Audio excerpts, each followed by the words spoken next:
580 Sports Talk coming to you on a Wednesday. Thank you so much for stopping by on this midweek afternoon. Jake LeBon, Brendan Dorzinski, Dan Lucero with you today. We got a jam-packed show today, talking plenty of NFL, talking some Chiefs. We will get into a few different topics when it comes to the NFL today. Eric Eager will join us to talk all things NFL and Chiefs. We'll also get to our Chiefs defensive numbers. And man, if you hit the over on the defensive numbers, you might as well start figuring out how you're going to use that money on whatever purchases that you're going to have. So we'll get to that coming up today. We will talk with Tim Fitzgerald, talk a little K-State. What does Fitz have to say about the end of the Texas game? Plus, our Louis Toyota High School Athletes of the Week. We will get to that. And I think it's Dan's favorite segment on this show. High on my list. It's everyone's favorite. Is it good? It's America's favorite. Is it good? Halfway through the NFL season, we're going to play NFL Is It Good? Oh, I got two non-sports Is It Good? Oh, wow. We're branching out. Is that okay? We're expanding the breadth and depth of the show. Is that okay? Maybe I won't. Maybe I won't. I don't want to cross any bounds here. So we got lots to get to. Let us know your thoughts on the text line, 785-272-9429. Check us out on our YouTube page. It's real easy to get to. You go to youtube.com, you search 580 Sports Talk, and then you click on it.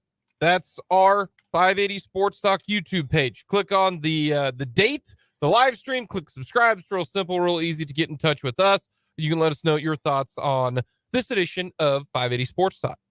Start things off. It is the midweek season and the Chiefs bye week, which is when we get to evaluate the first half and leading into the second half.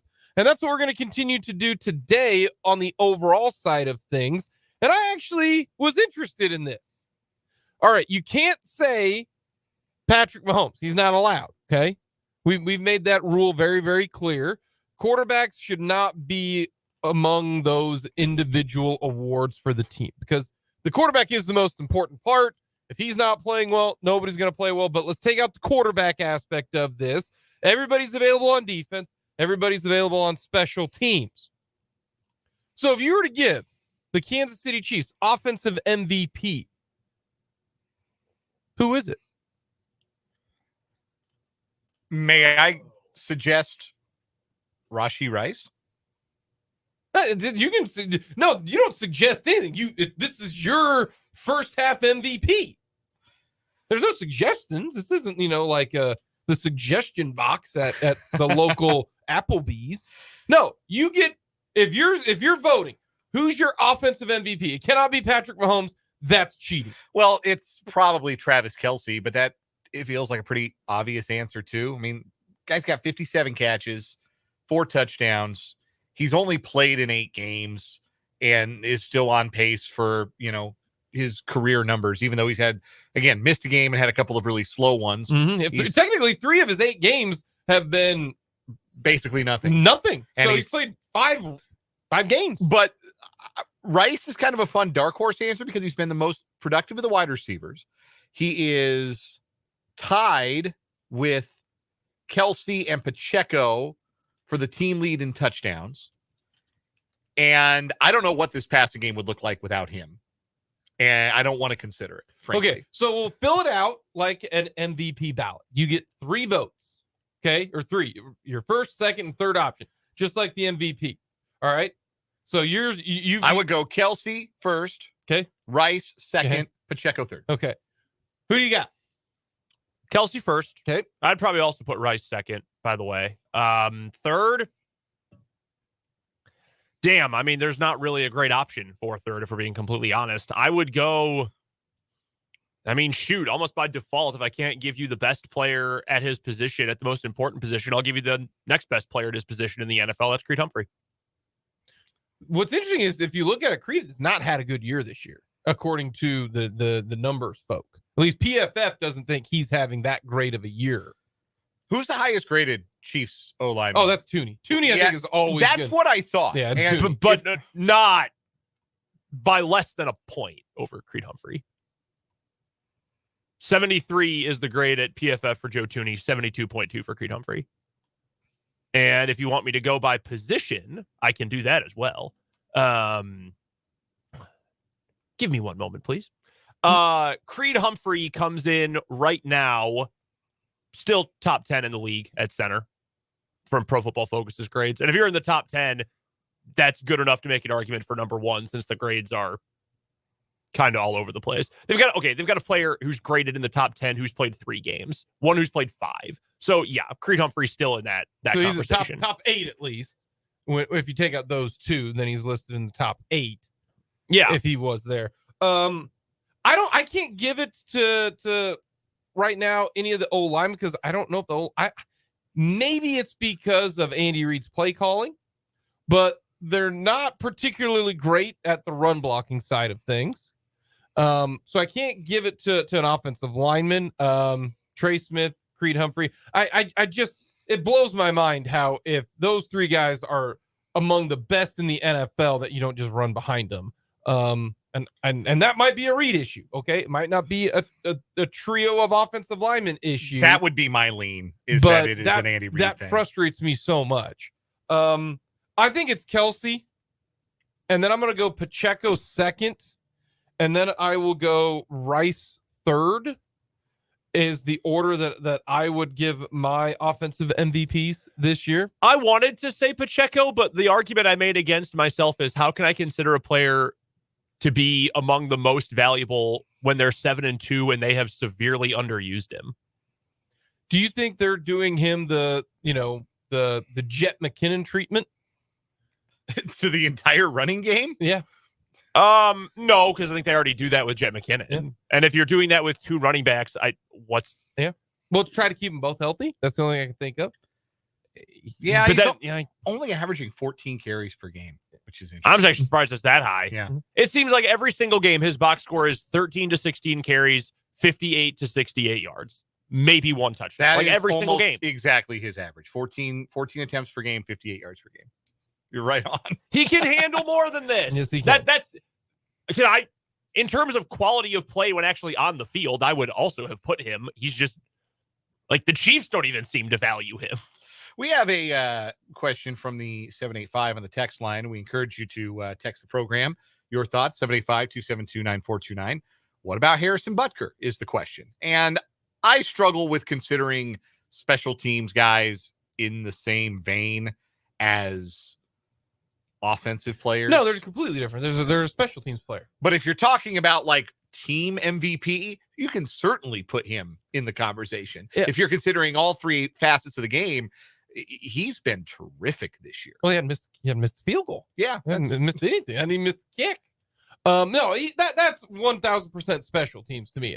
There are 3, everybody says there are 3 phases to the game: offense, defense, special teams. That falls under special teams.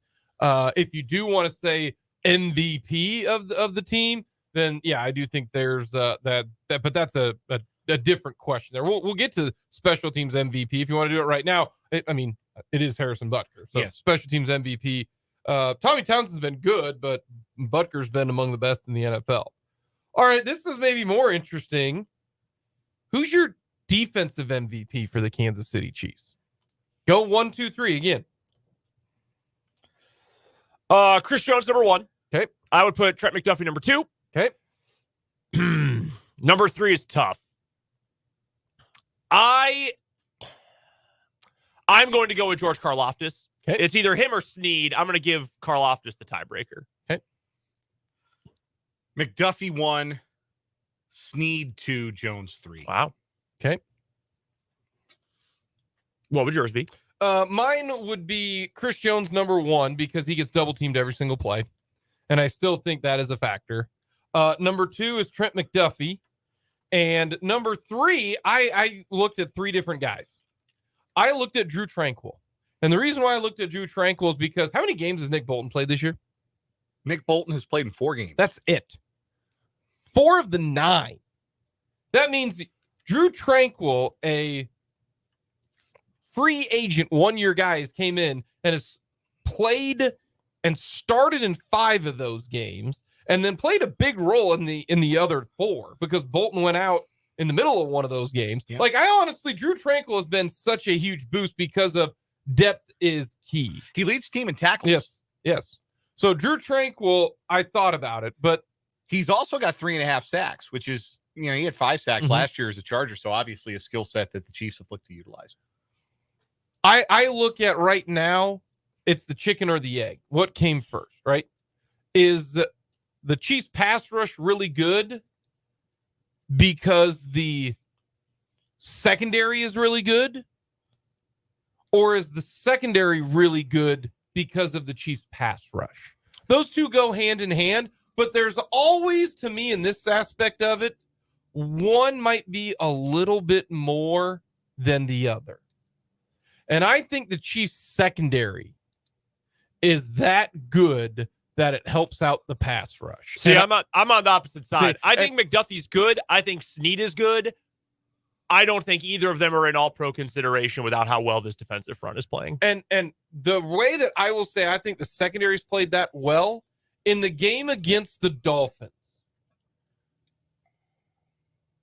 Tua held on to the football longer than he's ever held on to the football this year. Why is that? Not because of the pass rush. It's because no one was open. And that's why I think he held on to it a little bit more. And we disagree. That's fine. Well, I was just going to say, I don't know that it's necessarily has to be one or the other there either, though. Like if you have, and that's like, they're coinciding. I think McDuffie is playing at an all-pro level. I think right now McDuffie is. If you had to choose right now, you get to keep one player on this Kansas City Chief team and lock him up long term. You're not going to choose Chris Jones because he's 30 years old, right? It would be McDuffie. I think he's played great. I would give Chris Jones the nod right now for the MVP because you have to be good up front. But my third guy is L'Jarius Sneed.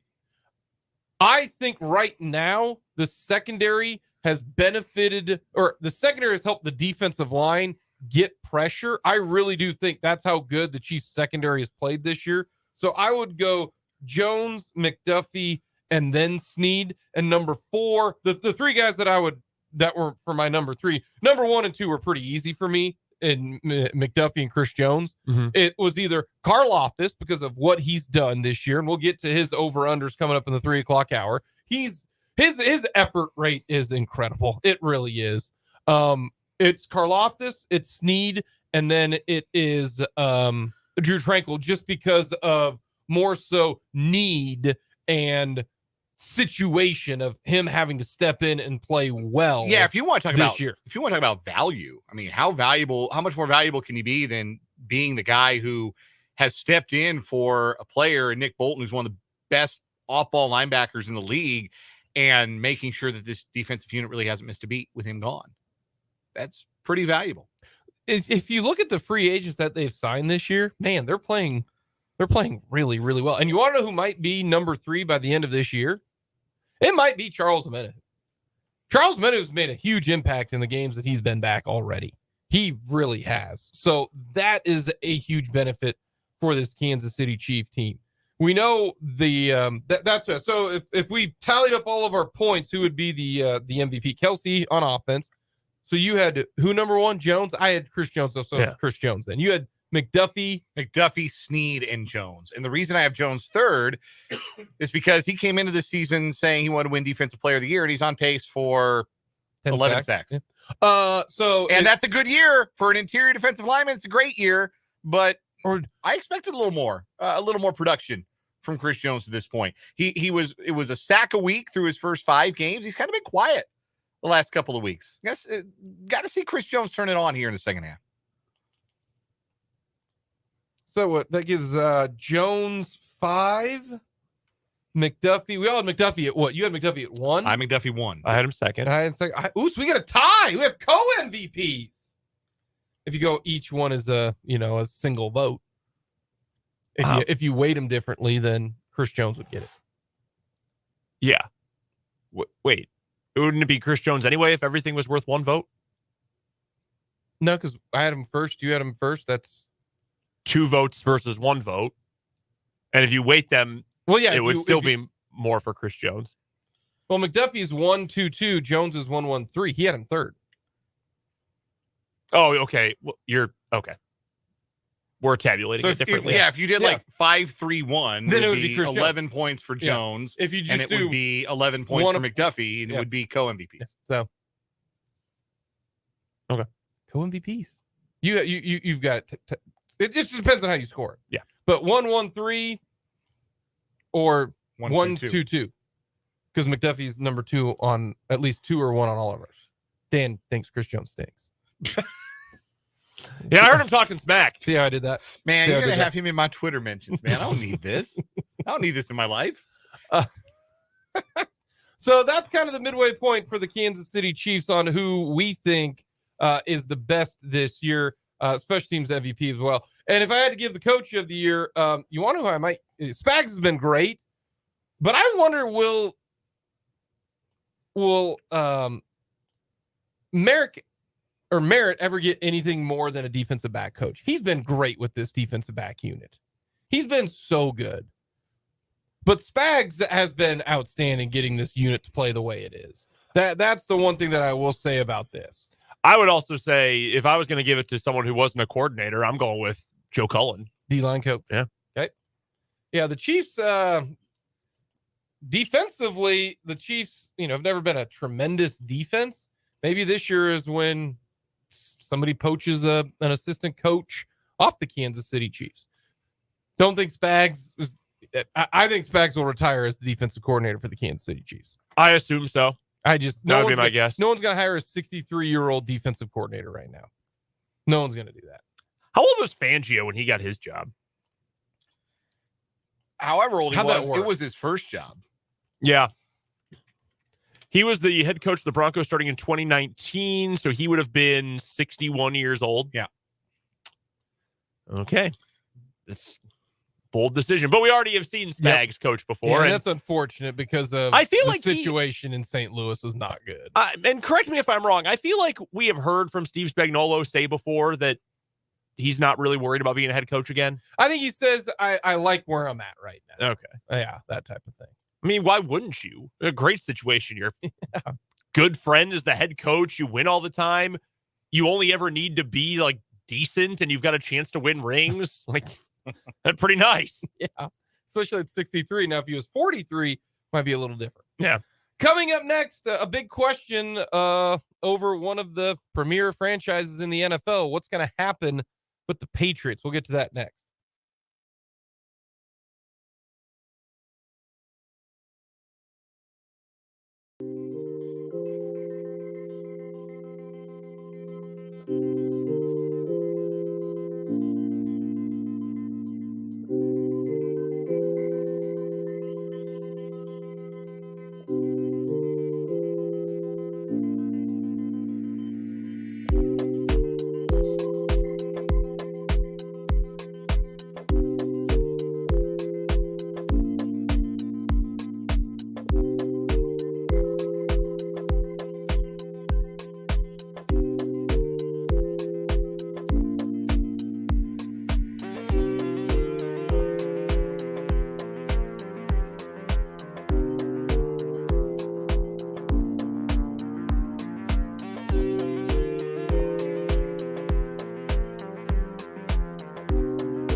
We're going to talk with Eric Eager coming up of Sumer Sports, an NFL analytics site. Get his thoughts on the midway point for the Kansas City Chiefs. I'm going to ask him, excited for it, talent or execution? What is it? We'll see what his answer is for the Kansas City Chiefs. I didn't think it would actually happen this year. I thought it might be next year. But, man, there's a lot of smoke going on. Is this Bill Belichick's last year in New England? Yes or no? No. There's been a lot of smoke going on with reports and a lot of NFL insiders and all of that talking about Robert Kraft and what he wants to do, what's going to happen with the Patriots. It's one of those things where right now the Patriots are one of the worst teams in the NFL. What do you think ends up happening? So you think no questions asked? I think it'll be next year that they'll make the decision. Yeah, they're bottoming out on purpose. They're going to go get a quarterback in this draft. They're going to give Bill Belichick one more chance to pick out a quarterback because he's had 2 chances since Tom Brady left, and the first one didn't go so well. But there's enough goodwill, I think, with Belichick that's built up, all those rings. The fact that the Patriots were just another franchise before he got there. There's enough goodwill there that I think they give him one more chance to go pick out, depending on where they draft. Could be Caleb Williams, could be Drake May, could be Bo Nix, whoever. And will they get there? Yes, they're going to pick top 5 in the draft. They are wretched. Well, top 5 is not going to get you. Well, you can always trade up if you need to. There will be some teams that pick up there that won't need. Well, I mean, God, Chicago might have 2 picks. They're not going to take 2 quarterbacks. God, it'd be funny if they did, though. It would be so funny. One of them's got to hit. That'd be like, that's a fantasy football strategy. Where's one guy in my fantasy football league who drafted 3 quarterbacks one year intentionally? It's like, somebody will trade me something good for this quarterback. And it never happened. And he finished like next to last. In order for that to work, you'd have to be like in a 5-person league. His team name to this day is 3 quarterbacks, 1 team. And he did that, like, he pulled that stunt like 7-8 years ago. Sometimes you just never forget. So, iconic moment in league history. Charles Robinson of Yahoo Sports wrote a really good piece today about the end of the Patriot way. It's a really good read. Recommend, again, Yahoo Sports. I recommend anybody check it out. I read some of that. That's kind of what prompted this discussion, is that I think this might be it for Bill Belichick at New England. The conclusion that Robinson draws, and I think it's a fair one to draw, frankly, is there is no Patriot way. You know, you hear that all the time. You hear that obviously from the Patriots, but you hear it from every team who's ever hired an assistant of Bill Belichick. They're trying to bring the Patriot way to Detroit when you hire Matt Patricia, or the Giants when you hire Joe Judge, or the Raiders when they hire Josh McDaniels. The conclusion drawn is the Patriot way is not real. It's the Brady way, and it doesn't work if you don't have Tom Brady. That what is most important, what has worked for the Patriots in the end, was not a philosophy, was not anything like that. It was, you had the greatest quarterback of all time. I think that does a little bit of a disservice to Belichick there. I do too, actually. I do. I say that too. I think the reason why the Patriots were so good for so long was because, one, it's always Jimmy's and Joe's over X's and O's. When everybody said, well, who was the reason why? It was always the quarterback, okay? That's what frustrated me all the time. But if you had to give it, is it 90-10 Brady? No, because when you look at all of those, what was the stat we were talking about last year? Remember, Patrick Mahomes has never had a top 10 defense, and Tom Brady has never had a worse than a top 10 defense, or he had a top, all but one of his years in New England, the Patriots weren't a top 10 defense, I believe. And the majority of his Super Bowls were like top 8 defenses. You don't just win because of one guy on the offensive side. So the whole thing, it wasn't the Brady way. It was a combination of, you had the guy at quarterback who was incredible at a lot of different things. And then you coupled that with a defensive mind that, I mean, even Patrick Mahomes, the very first time he played him, he said he was doing stuff that I'd never seen before. So I think I think it's a combination of both, but it's clearly because you had 12 back there. Well, because you don't have to worry about it then. I think that's more because I actually agree with that overall point, because if you've got 12 at quarterback, you don't need to worry about anything else. Like, that has taken care of itself. That is a well-oiled machine. He proved the kind of players he needs to win with. It was build a good offensive line. That's what they had for 20 years. Well, except for like 3 years when Dante Scarnecchia left. Then he came back and they had another dynasty. Now he left again and they have a bad offensive line again. Like, they had a good offensive line coach and good linemen. They had a bunch of 5'11" slot receivers that Brady had good connections with. And they had a robot machine quarterback who you never had to worry about. Like, that makes, I still think Belichick is a great coach. And I think he used to be a better personnel guy than he is now. But I think that also made his job far easier to know for the better part of 2 decades. You know, I don't worry about the offense. It's fine. We're on Cincinnati. Like, you didn't have to worry about it. He didn't have to put any effort into it.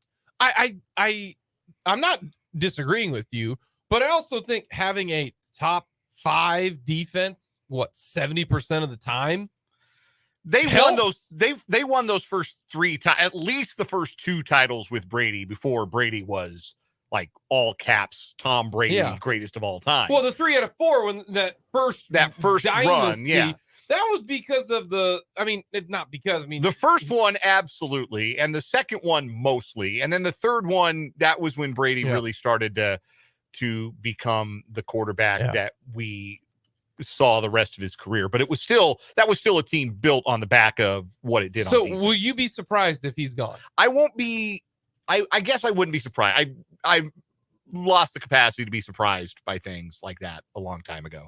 So I don't think I'd be surprised, but I wouldn't bet on it. Let's just say 60-40 he's staying, 70-30 he's staying. 60-40 feels about right. See, I'm almost 50-50 right now. I think this is Robert Kraft ain't gonna wait forever. He's a guy who also likes to do stuff. We know that. So I'm on the 50-50 here that they might just say it's time to move on.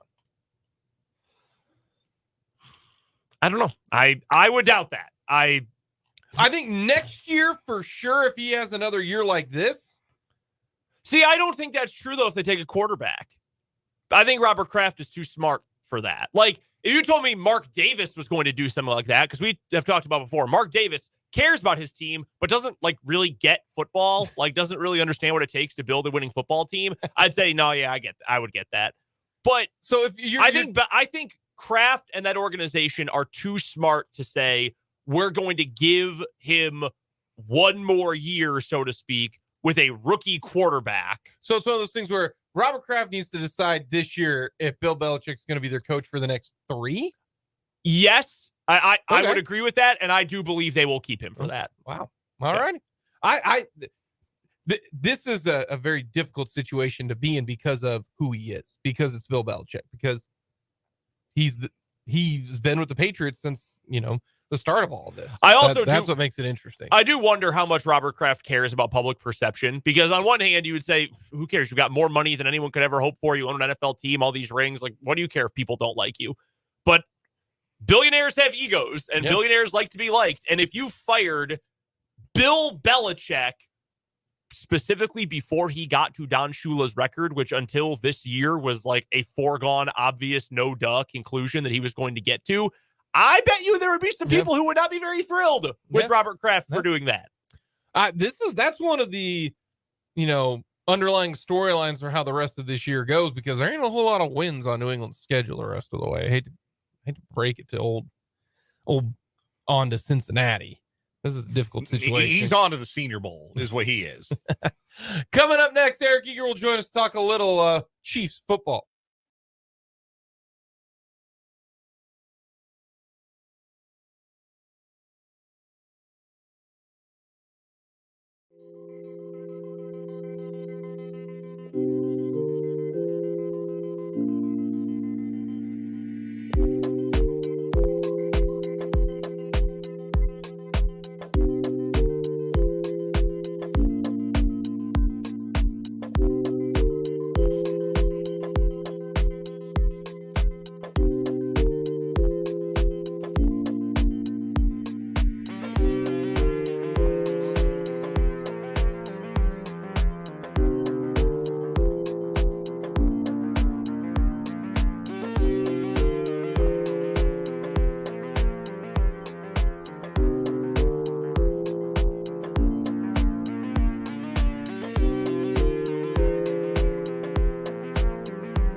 Welcome back in on 580 Sports Talk. Jake, Dan, Brennan with you on this Wednesday, and we got plenty to get to coming up. We'll get more into some K-State chatter with Tim Fitzgerald. We'll play another favorite game of Is It Good as well coming up.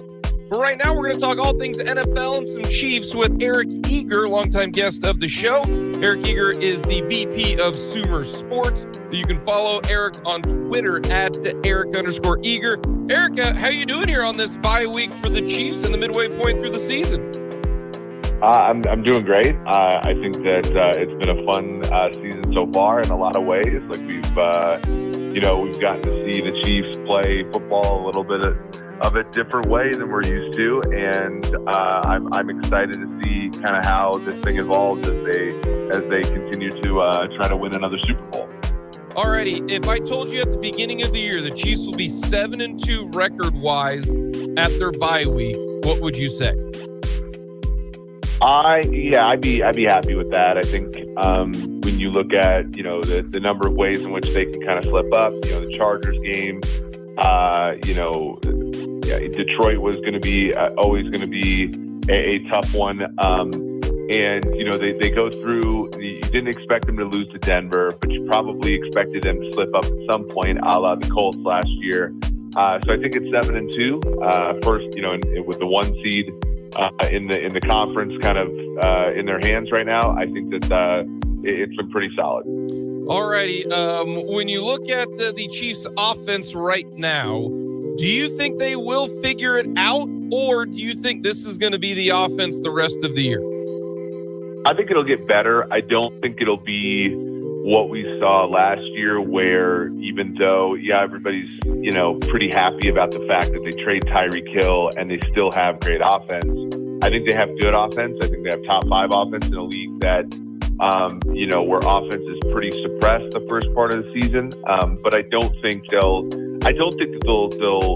finish first in the NFL in like EPA per play or yards per play or something like that. I think it'll be a little bit of a slog, but because of the defense, I think that it'll still be much like last season. Everybody said, is this a Super Bowl defense? It's like, well, no, but they can win the Super Bowl with this defense. I don't know if this is necessarily a Super Bowl offense, but I think they can win the Super Bowl with this offense because of how good their defense is and how well-rounded the roster is. Is this an execution issue where they're not running the right route, they're not catching the ball, they're fumbling the ball, which is an execution issue? Or is this a talent issue where they're just not good enough as players? Where do you think that falls for this Chiefs offense?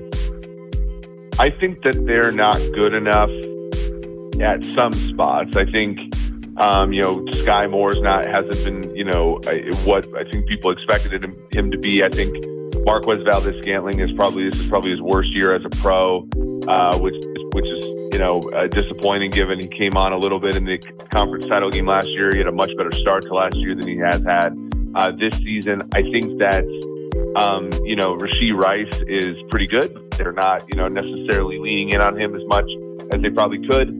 So I think that there's some talent, but I think it's partially a talent issue, and I think it's an execution issue. I also think that the Chiefs are also, I think if you said, look, it's the second half of the Super Bowl and you're down by 7, I think it'd be a much different offense than what we're seeing now. Like, I think there would be much more rhythm. There'd be much more definitive things schemed up for players, which you've seen at times this year, and a lot less of, hey, Patrick, go out and move around and have your receivers, run with you with the intuition that they have. Like, I just don't think this team is a great, improvisational team. And I think it's because their wide receivers are not necessarily talented enough to improvise with Patrick Mahomes. They did not make a move at the break, and mainly because of cap space and also draft capital. Do you think they should have made a move? No, I don't think so. I mean, this is a team where everybody is sort of giving the Chiefs the Instagram version of themselves, which is, you trade, you build up the roster. The Chiefs just kind of are, this is a long-term win, 5 Super Bowls in the next 12 years type of approach. And, anything that sort of looks at any one year and says, hey, we got to win the Super Bowl this one year, I think is going to fail long-term. So, last year, everybody at the break wanted Brian Burns. They wanted, corners, things like that. They get Kadarius Toney for relatively cheap, but for the most part, they don't really do anything. And now you're like, oh, look at how great this roster is. Well, the roster is great because you hang on to your draft picks and you kind of continue to move forward with drafting and developing. And anything to sort of curb that in an effort to increase their Super Bowl win chance from 20% to 22%, like this to me doesn't feel all that reasonable. We're talking with Eric Eager, VP of Sumer Sports here on 580 Sports Talk. I know it's kind of sacrilege, but I got to ask it. Now, Mahomes has thrown a couple arm punts this year. Of his 8 interceptions, we figured about 4 of them are, throwing it down the field, third and long type of situation. The one interception against the Broncos at the end of the game doesn't really factor in when they were already down by multiple scores. The 50-yard arm punt that he had to McCole Hardman, where Hardman didn't really offer a whole lot of effort, to be honest with you. There are a couple of those, but is Pat not playing maybe to what we expect him to do? There are aspects of that, but remember last year around Thanksgiving, he threw 3 interceptions against the Broncos, and Jalen Hurts was the favorite to win MVP. Like he has blips like this, and like what I really appreciate about Mahomes is that he's not afraid to take risks. He's not afraid to throw a few interceptions because that is part of sort of the ironing out of what of what they're trying to do here. So I think that there are some concerns. I don't think his interceptions are going to be prohibitive to this team winning, but I think that the one fundamental concern would be that there are times when the other team is like, look, like you're going to have to score a touchdown here 5 yards at a time, and Mahomes gets a little frustrated with that and throws the ball deep when it's not there. That would be my only I think fundamental irritation with what's happening, but for the most part, no. I think that he's playing fine. I mean, he's the favorite to be the MVP. So, but a lot of that's because the league is down. But yeah, I'm okay with the way he's playing. All righty, let's get to Andy Reid. The incredible thing about him is what he's able to do, his offense and everything. But is it wild to you that he is just so predictable and really bad at 3rd and 1? Like, it's incredible. I've never, ever felt more uncomfortable at 3rd and 1 as opposed to 3rd and 8 with this Chiefs team. We always say that, a Tiger's not going to change his stripes. Do you think he ever will when it comes to this type of stuff? I think that the issue with 3rd and 1 runs deeper than Andy Reid. Firstly, they got to run Mahomes on a sneak once. They got to at least show another team that they'll do it. The other part is if you look at Pro Football Focus's grades and stuff like that, Creed Humphrey, Trey Smith have not played particularly well. That to me. That's something where in 2021, those 2 guys were road grading. Last year, Creed was terrific, but Trey wasn't quite as good. And now they're both kind of playing middling football, which, it's just so much easier when you can get pushed, right? Because you can trust the run game and stuff like that and not necessarily have to throw it so much. All right, let's get to the defense. Is this defense this good? Is this defense top 5, top 3 good? Yeah, they're an incredible team, and defensively, and I think that there's really nothing from that standpoint where I'm at the end of the game, usually as a Chiefs fan, you would get nervous about what was to come. And I just don't really see the nervousness there or any reason for the nervousness there because, they're just, they're a team that they have so much in the way of, they have depth, right? So 2 years ago, if Nick Bolton were to sit, I think that they would be in trouble. I think if guys like, L'Jarius Sneed goes out, and they score a touchdown the next play because they just have depth. They got Shamari Connor in the draft. They got, Watson and Williams. Things like with Najee Johnson went out in training camp. Like, I think that would have been more devastating for the team 2 years ago than it is today. Like, I just think that they have so much, they can win so many ways on defense. And unless they have like catastrophic injuries, I'm fairly certain that it's going to continue that way. They got some interesting decisions with the defense at the end of this year. Mike Dana, free agent. L'Jarius Sneed, free agent. Mike Edwards, I know he was on a 1-year deal, free agent. Derek Nottie, free agent.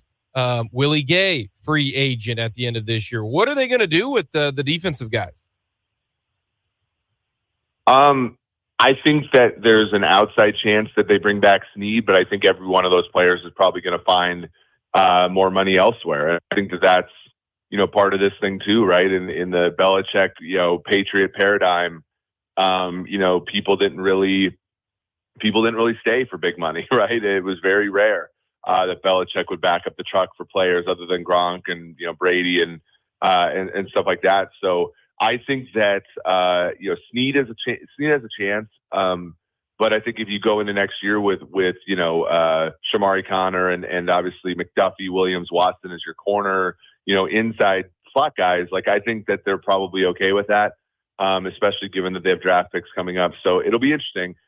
Sneed's a better player than Charvarius Ward. Charvarius Ward got $14 million in free agency from the Niners. Do we see the Chiefs doing that? I don't think so.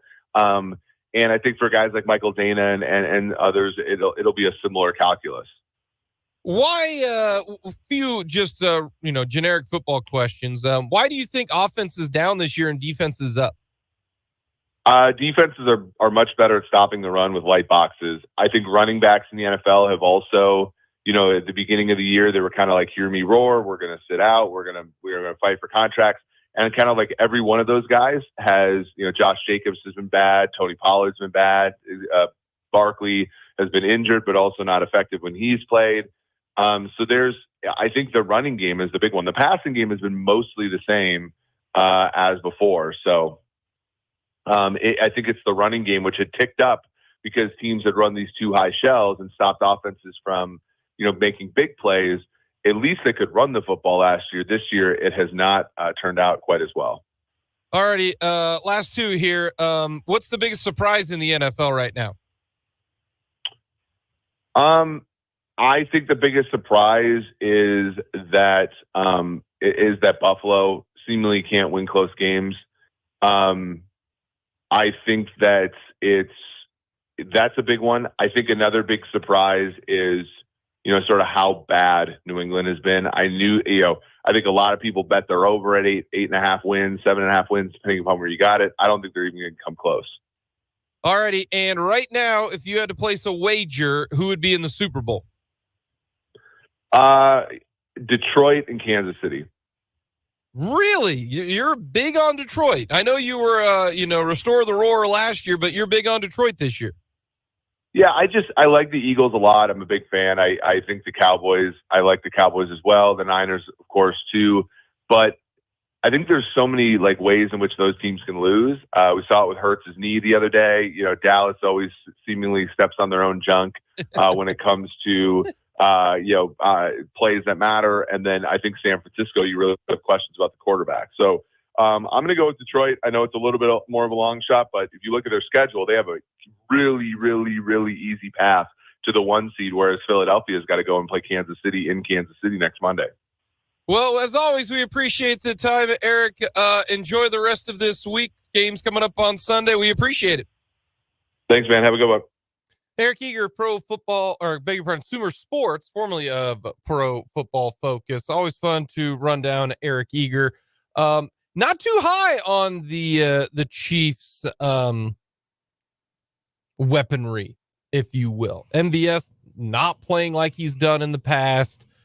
Tony not playing like he's done in the past. So if you look at it, we talked about this from last year. The offense was really good last year. Mm-hmm. Well, what's the biggest difference? Well, their two best wide receivers last year were who? Juju and MVS. Right now, who replaced Juju? Tony. Is Tony playing at a level that Juju did production-wise?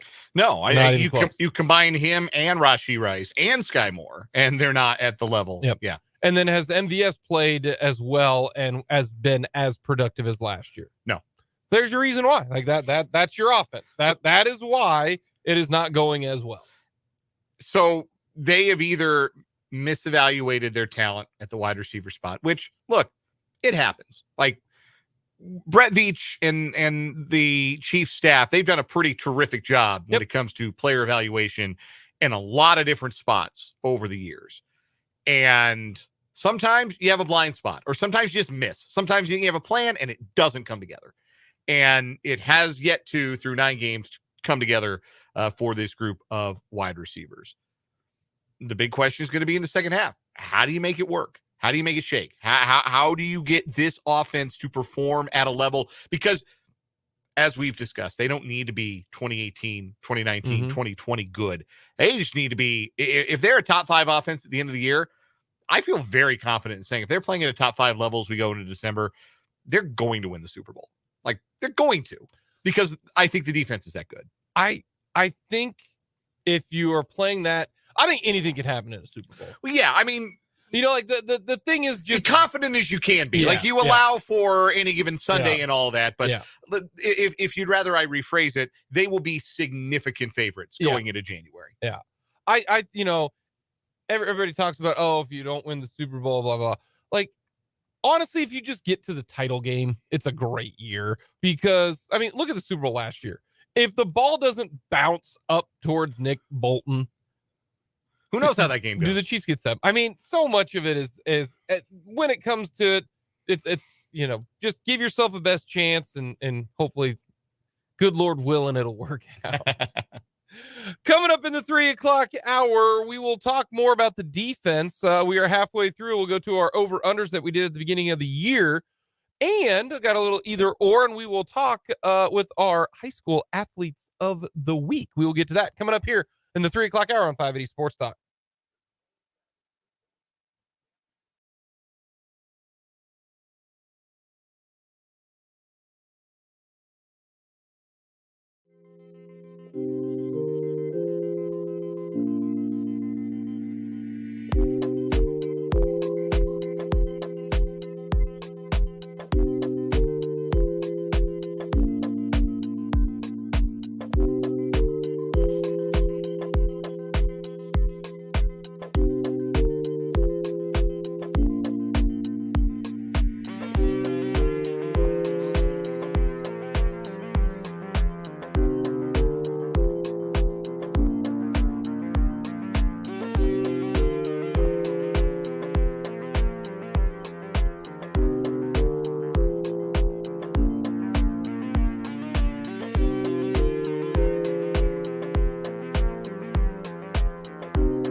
number 2, 580 Sports Talk, coming to you on a Wednesday. Jake LeBon, Brendan Dworzinski, Dan Lucero with you. Thank you for stopping by. I want to thank Eric Eager for coming on, talking a little Chiefs. We've got our Lewis Toyota High School Athletes of the Week coming up today and tomorrow, hopefully. We will get to that coming up at the bottom of the hour. We'll hear from Tim Fitzgerald. Is it good coming up in the 4 o'clock hour as well? So plenty to get to on this edition of 580 Sports Talk. Let us know your thoughts. Hit us up on our text line. Interact with us anytime you'd like. 785-272-9429. Also, our YouTube page. Go to youtube.com. Type in 580 Sports Talk. It's real simple. It's real easy. Even a toddler could do it if you could type in the right words. So maybe not a toddler. Maybe not a toddler. Yeah, but now there's so many different devices you can use that are just text to speech. It probably could. Yeah. Just hit the microphone button. I will tell you this. My son does know how to turn on the TV, hold a button, talk into the remote, and it comes up, and like he could say Netflix, and then it goes to the screen. He knows the button to push. It's the middle one, and he knows to find the Ninja Turtles. But he knows that. That's good. Yeah, he's 3. In fact, I'm starting to wonder right now if I gave the remote to my son, would he be able to get to the Ninja Turtles quicker than his own grandpa? That is the question. How do you get to Netflix? I bet the answer is yes. Not to insult your dad. Here's the real question. Can your son pull up 580 Sports Talk on YouTube? He does know that I'm talking on the radio. He knows that's my voice. Okay. He has figured that out. You shown him the video? Pull up the archive? I have not done that. No, because he didn't want to listen to that. We're doing other stuff at the house. But no, like when we're driving, like if my wife is driving with my son and, they listen to a game or something like that, he knows that's dad. He also knows when he comes to a football game that he has to be quiet. That's good. So that's very good. Yes. My daughter, not yet. She knows it's me because she hears my voice. But like when she comes into, sometimes my wife will come into the booth and she just, daddy, dad. A little busy right now, sweetie. So have to end up being like the which referee was it when Geno Smith was arguing a penalty in the middle of the announcement? I'm talking to America here. Yeah. I forgot about that. I'm talking to America. Gotta do that with your daughter. Like, hey, sweetie, I'm talking to Ichabod Nation here, okay? I'm talking to America. I totally forgot about that. That's one of the best ever. Along with he was giving him the business. That's still up there. That's fantastic. We got plenty to get to. Let's get to our defensive over-unders, okay? And the defense might be they might be batting about 800 right now on these over-unders, okay? So we're going to first start with Chris Jones. This was Vegas, because really only Chris Jones is the one who had an over-under on any of these. But really it's just sacks. Chris Jones had an over-under of 9.5 because you could do a bet on will a player get to double-digit sacks? And that's what his was. Yeah. We decided that we didn't want to push at 9.5. So we put it at 9.75.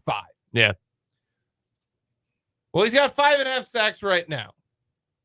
Does he get to 10 sacks? Yes, I think he does get to double digits. I think so. I think he does too. That's really do. By the way, for those of you who are really into the old sports gambling, they would call that in soccer the Asian handicap. You put 0.75.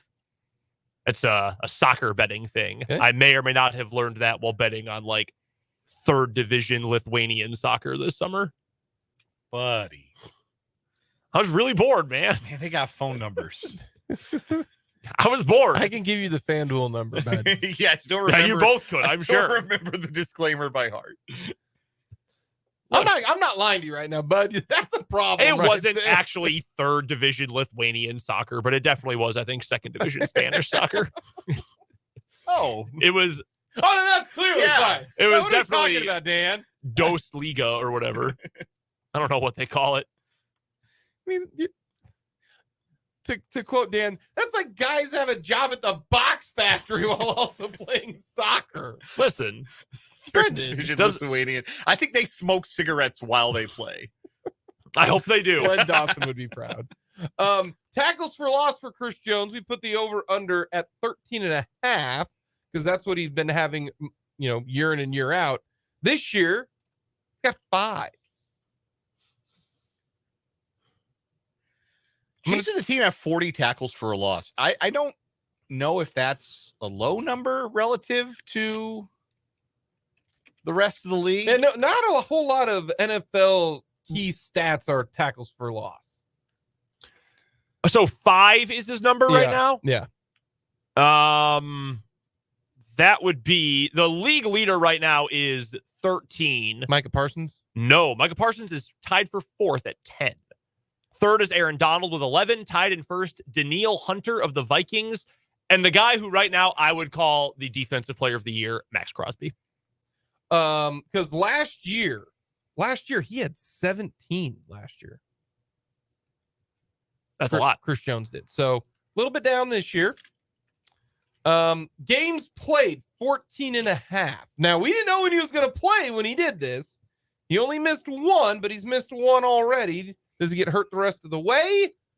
Got to lean with he should stay healthy, so I'll take the over on 14.5. Knock on wood, he's been pretty durable. Yeah. Now, he might only get to 15 if they don't play him in the last game of the year. So that's kind of interesting. Alrighty, Nick Bolton. Real quick, Go the ahead. Chiefs are currently 20th in tackles for loss. So that is a fairly low number. That's through 9 interesting. games. As well as they play Yeah. defensively, not a lot of negative plays. But what's funny is the team that is tied. Okay, so actually 19th. They're tied for 19th. The team they're tied with, you would think probably would have like 1 million. San Francisco. And then get the 49ers think, oh, yeah, they have 400 guys who rotate a defensive line. Of course they have a bunch. Nah. No. Interesting. All right, so I've determined in the span of the last 90 seconds that tackles for loss means nothing about the quality of a defense. Number 1 in tackles for loss in the NFL is the Indianapolis Colts, who give up 80 points a game. Yeah. But they're on the field a lot. They got a lot of chances That's true. to make those. That's true. Yeah. Arizona has 50. So there you go. We'll go next to Nick Bolton. He just hadn't played. I mean, this is one where injuries. The one of the main reasons why a person doesn't hit an over in a stat is how often do you play. Then the next biggest factor is, are they playing well? Or are they playing bad? If Chris Jones is healthy the rest of this year, he'll get to 10 sacks. If he's not, then if he's not healthy, you just got to be out there. I mean, plain and simple. So Nick Bolton, just because he's injured, He was playing so well he was early good in the first year. couple That's why that games. injury was such a bummer. Yep. Let's go to George Karlaftis. We put the over-under at 8.49 because we didn't want to push. We thought, can he get to 8.5 sacks? This point, he better because he's already got a half a dozen. He's got 6. That's a heck of an effort there from old George. He's good. Yeah. He's really good.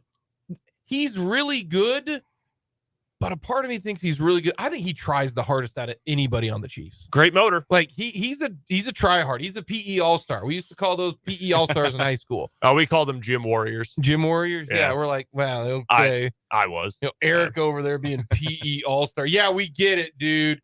It's 10:30 on a Tuesday. We're playing 8 base. You don't need to take the extra base. Why I would are take you the extra base. diving Yes. when we're playing ultimate frisbee in the gym? Yeah. Why are Hey. you diving for the frisbee? It's a great example. You guys are bullying me. I like to compete. I like to win. I had a burn mark on the Bro. small of my back. No, okay. So I had tried just hard enough in PE to get an A and not break a sweat? I sweat during gym. Oh yeah. I had a floor burn mark on my back for like years, right next to my spinal column. You'll never guess what sport I was playing when I got it. You'll never guess.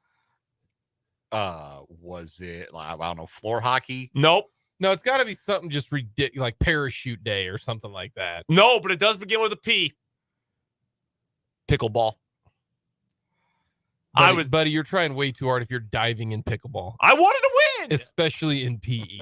I wanted to win. Goodness gracious. Life is a competition. You are competing for existence from the moment you are conceived. It's you and millions of other little cells all trying to fight for existence. We are competing every moment, every day of our lives. I just wanted to not get picked last. I was a small kid in middle school and high school. Like I didn't grow until my junior year, really. So I was always really small. Like, so games where like basketball, you want to pick me last? All right. I'm going to make every shot I take and I'm going to prove my point. I'm going to prove you're not going to take me last again. And like any other time, I'm not like out there, busting my balls playing intramural or PE basketball. No. But if you pick me last, you bet I'm going to be the best player on the court. PE, you should not have to take PE in any school if you participate in at least one sport.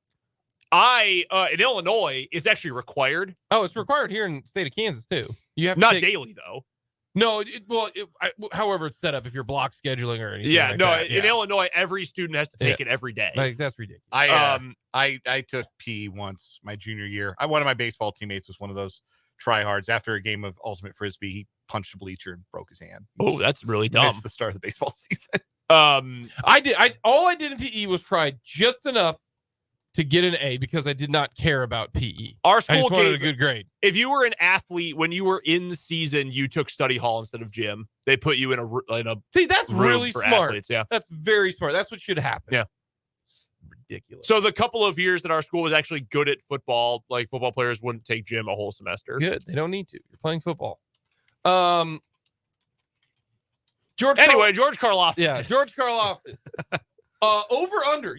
You guys made fun of me for putting it this high, and you all took the under. I remember this specifically. George Karloftis, 6.5 PBUs, batted balls. Right now, old George's got 3 on the year. Does he get to 6.5?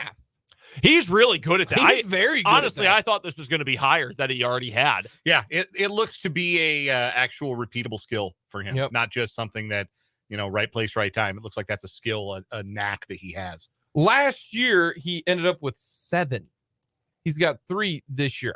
Will he get to 7? 4's a lot, but I think he'll get he'll get to 6.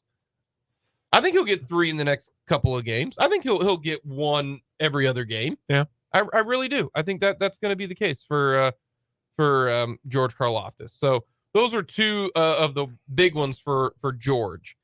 Justin Reed, over under 1.5 interceptions. Justin Reed right now, fun fact about how good the Chiefs defense has been. Nobody's got multiple interceptions. Nobody's more than 1. Nobody's got multiple. It's crazy. He's got 1. Does he get another? Sure. Yeah. Think he gets 1 more in 8 games? He's around the ball so much. I feel like he's a great candidate to get a tipped interception at some point. That's how he got his first one. Yeah. And they've still got Aiden O'Connell twice and Mac Jones and Jordan Love on the schedule. I don't know if you wanted to say JL. I will do it. See, he just got sad. Did you hear me? Just went. That's not new. You need to go play PE, man. I would. Let's go play badminton right now. Beat some ass. Over under 75 tackles. 42 currently. Yeah, I'll take the over there. He's going to get over. About the same Especially if Bolton is out more run support from him. Yeah, I'll say over. Passer rating allowed. He wasn't the greatest at the beginning of the year last year, but he got really, he was good last year at the end of the year. Give me 1 second. I'll pull up what he's at right now. His passer rating allowed over under. We set the bar at 100. That seemed high because of what it was last year. I'm going to say it's got to be around 80 this year.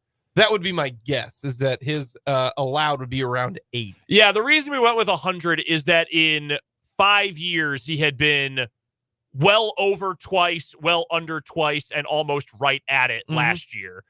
This year, you are actually high. 66 Wow, he's been that good. Yeah. He's been excellent. Good. He's been targeted 32 times. He's been the closest defender 32 times. Only allowed 17 catches for 171 yards. That's pretty good. Mm-hmm. Yeah. No touchdowns when he's the closest defender either. That's big. For him to be playing at that level as a pass defender, I think that's huge. For $10 million a year, that is big time production. Yeah. In fact, knowing that, I would say that he might be the most underrated piece of this defense right now.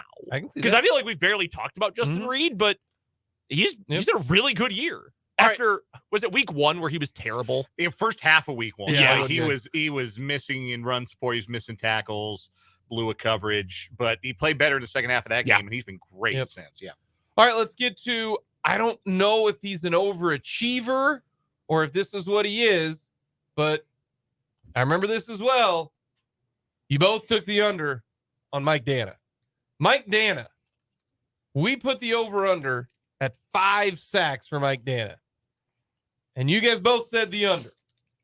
He's at 5.5 right now. He's been the overachiever of this defense. Now, Contract year, man. And that might be it. And maybe he is just overachieving through the first 9 games. But if you look at it, he's got 5.5 sacks right now, on pace for 11. We also asked the pressures for Mike Dana. We've set it at 15. What is he at right now? I have the number. What do you think he's at? I was just about to look it up. Well, don't look it up. I'm not. I know he's got 8 quarterback hits.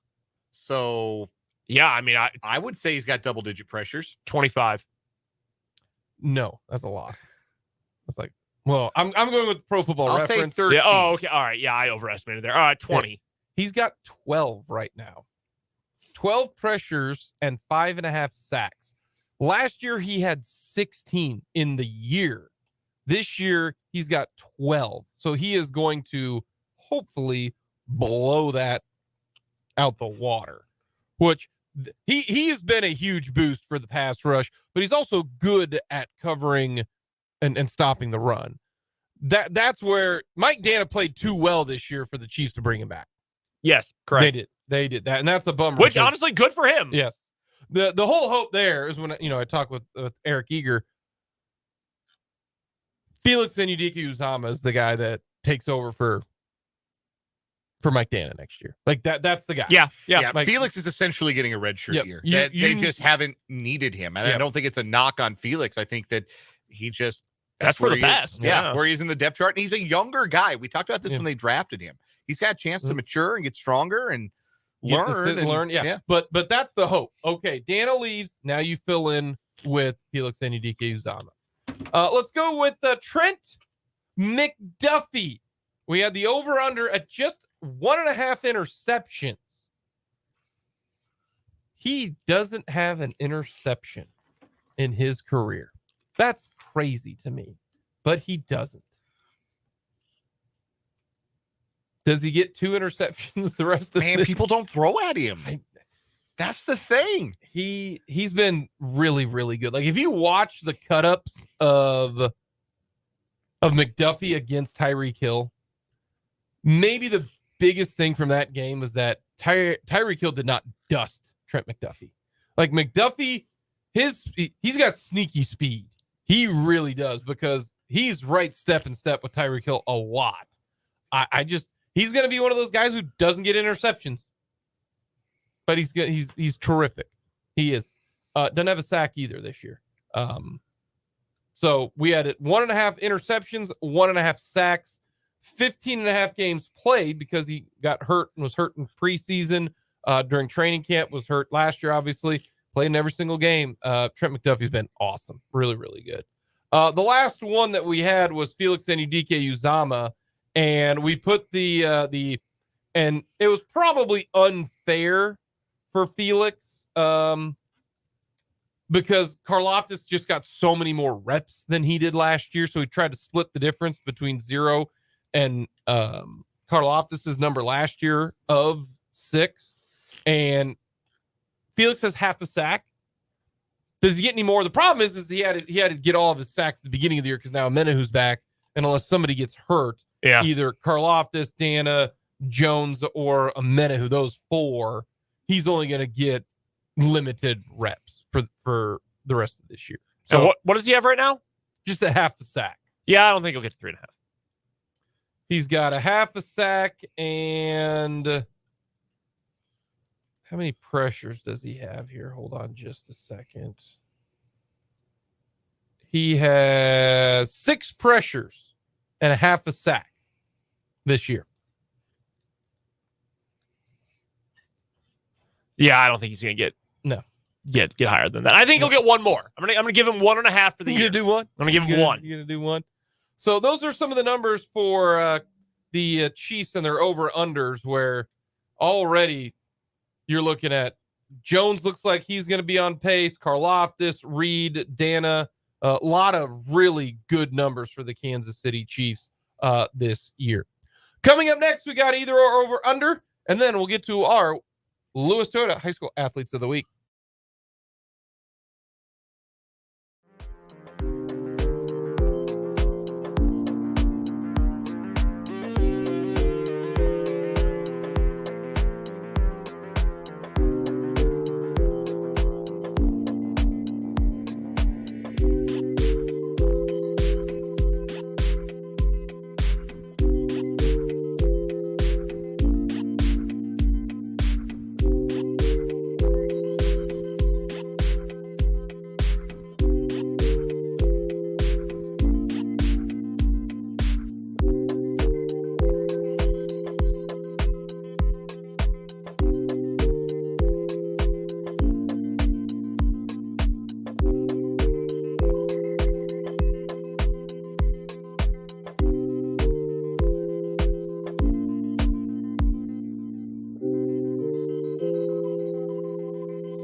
One gotta go. Not either or over under. That's tomorrow. Got my dates confused.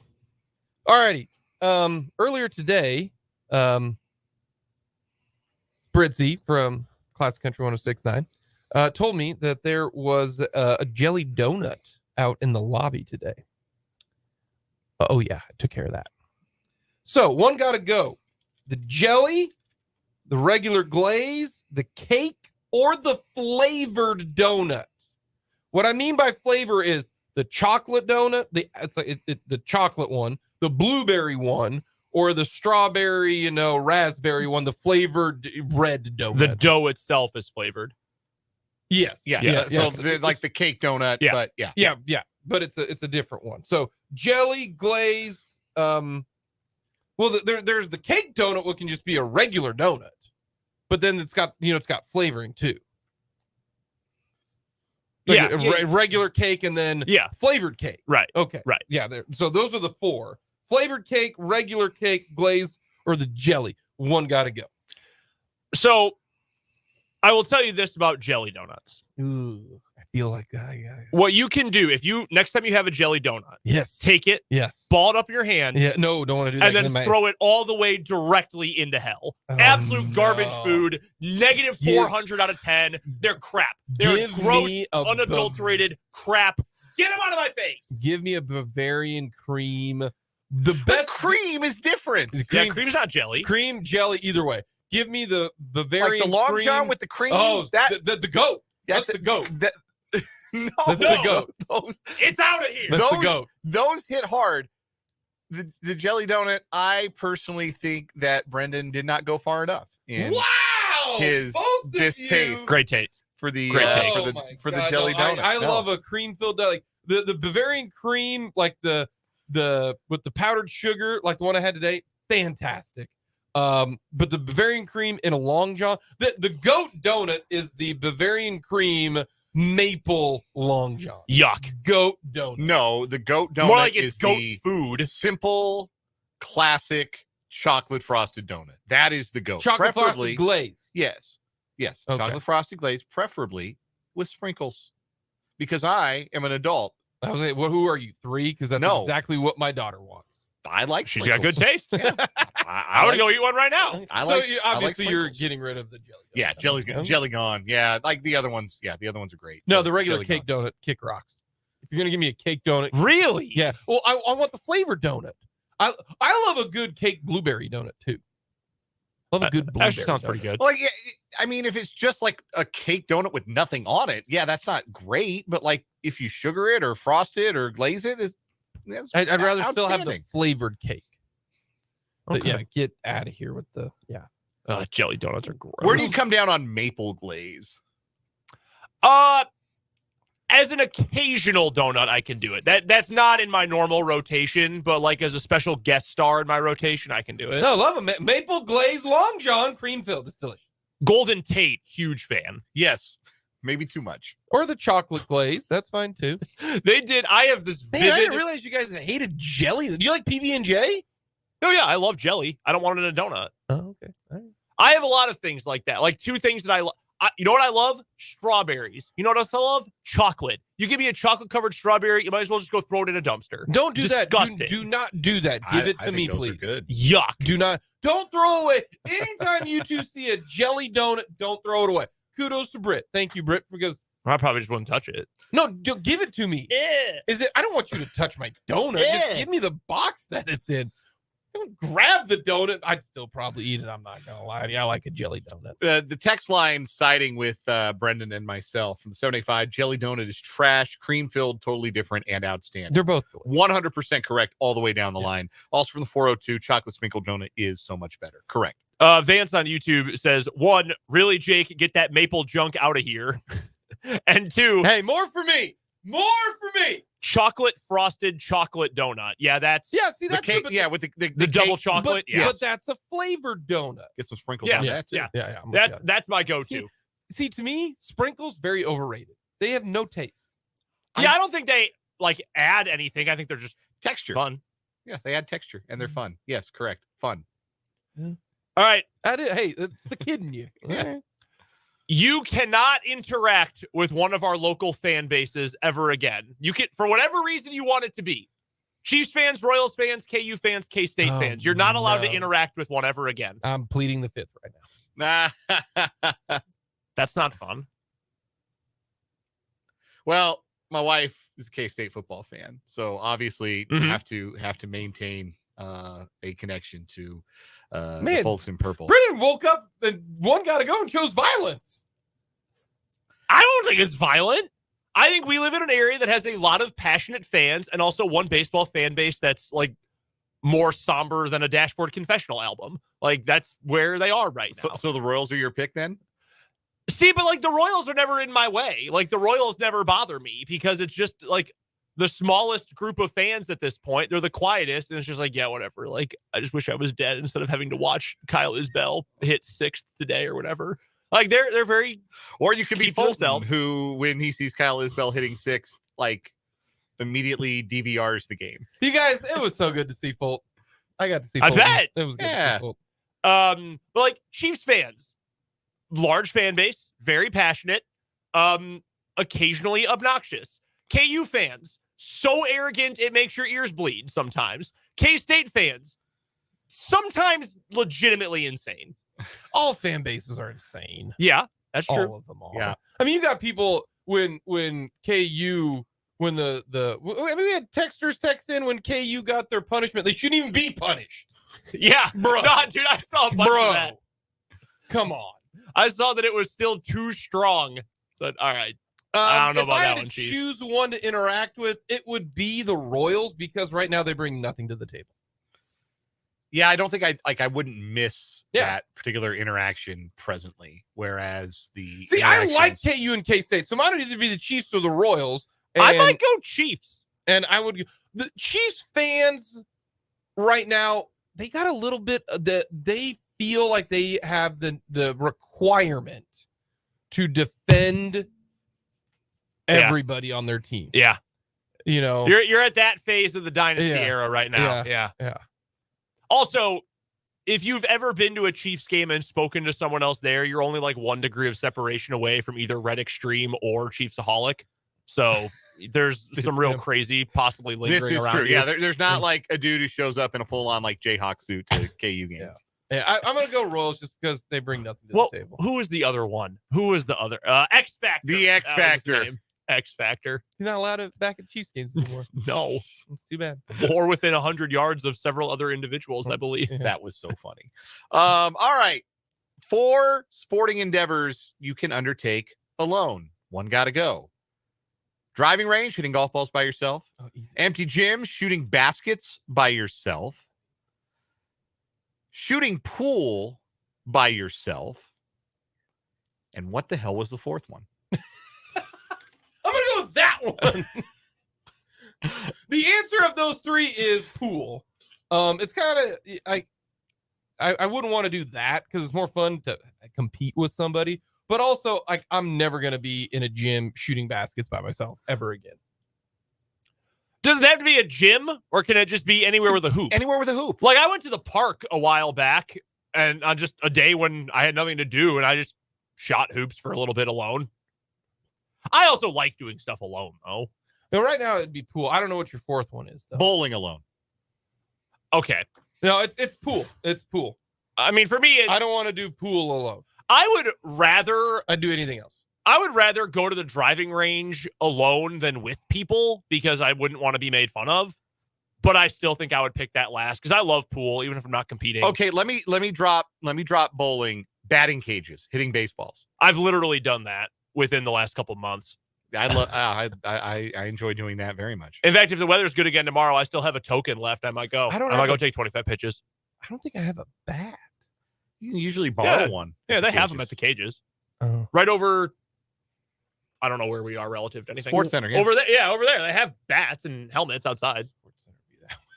Is it? Yeah. No, there's the inner. You think over there. Somewhere to my left. I get very disoriented. Our building is triangular. It really throws me off. Kind of. Yeah. It's very, I mean, We are also in a room with only like black soundproofing over all the windows. Yes, like I sure. have no idea Yes. what we're looking at. yeah. No, it's pool. I don't really need to do pool. When I was in college at KU, for the first couple of years, the bowling alley was still open in the Union. And all my friends were like, no, it's so lame to go. Like, that's such a loser thing to do. So I never did. And now, in retrospect, No, bowling kicks ass. well, no, it wasn't bowling. It was bowling alone. Because I was like, oh, I'm going to go bowl. And they're like, no, you nerd. Don't do that. And I felt bullied. And then I didn't go do it. And now I regret it. I wish I had bowled bowling's before they I killed wish the I bowling bowled alley. more often. Yeah, that's great. You never want to bowl alone because bowling's way more fun with people. Yeah, you never walk away from a bowling outing like I'm really angry that I did that. No, the majority of the time, what you are is your fingers hurt and your arm hurt. Yeah, like because you you're not used to it. You irritate the nerve in your thumb. And it's just like your finger muscles and everything. I'm probably bowling wrong. I love bowling. But no, bowling's terrific. What's the best of those? What is it? I mean, for Jake, choose It's the driving range because but it's kind of my place of solitude. I enjoy that a lot. But man, like I miss I have a basketball that is in need of air in my garage, and I need to go fill it up and go find a park and just shoot some jumpers. Yeah, I don't know. You get the best workout doing that. Like if I wanted to go exercise and do something, I would go shoot hoops. I used to do that in college. They had like you could rent sporting equipment. Yeah. I would go on nights where there were no intramurals and just rent a ball and go shoot hoops for 30 minutes. Put some headphones in and shoot hoops. I got an air pump. I'll bring it to work. We have one too. Oh, okay. We're good, man. We're I good. was like, I can I help appreciate you. I appreciate looking out, but you now out. we're good. All right, that'll do it for One Gotta Go. Also, from the text line, feel free to shoot us a text. Let us know your thoughts. From the 785, Brennan thinks the cherry mash is disgusting, so we know his palate is off. No, for what it's worth, I don't know what cherry mash is. Sprinkles belong with the jelly donut. Oh, wait, no, we've been over this. In the trash. Sporting KC fans, you rarely run into them. Yeah, there you go. They're loud, though. They'll tell you about it. From the text line, facts. Those jumpers turn into set shots soon. Hey, who says they already didn't? I was out there pulling up like Sam Perkins playing intramural ball in college. Just barely getting off the ground. Flat-footed 3-ball. Yeah, Larry Bird at the end of his era. You know what it ends up being? A lot of free throws. Coming up next, we got our Lewis Toyota High School Athletes of the Week.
Time for our Lewis Toyota High School Athlete of the Week here on 580 Sports Talk. We're going to go back-to-back days with an athlete interview this week as we get deeper and deeper into the high school football playoffs. And today, we are speaking with Callen Barta, the star wide receiver and defensive back for the Seaman Vikings and a future Kansas State Wildcat. We got to talk to Callen all about his future at K-State. A huge week for him, which included a pair of touchdowns last Friday and a look ahead to this week's matchup as well against Mill Valley. So without further ado, let's talk to Callen Barta from Seaman Football, our Lewis Toyota High School Athlete of the Week.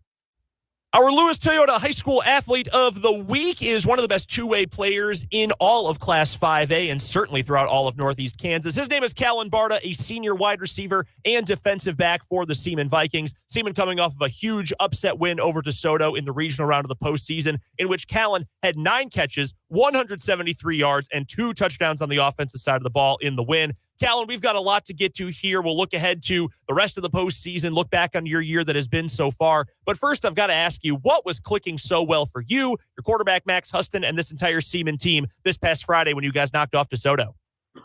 I mean, I really think all the offense was clicking, especially the pass game. You know, when we got a good quarterback like Max, only a junior, who's throwing me the ball every play, I mean, it helps a lot having a good quarterback back there. So, I mean, couldn't have done it successfully without my guys. You and this entire offensive playmaker group have now been together for a long time. This is your second year with Max as your quarterback, and you and both Finleys have been starters for this team for a couple of years. And running back-wise, a lot of veteran experience there too. How much has that helped you, and how much do you think that has helped this whole team to have that much experience and chemistry together going into what's been your senior year?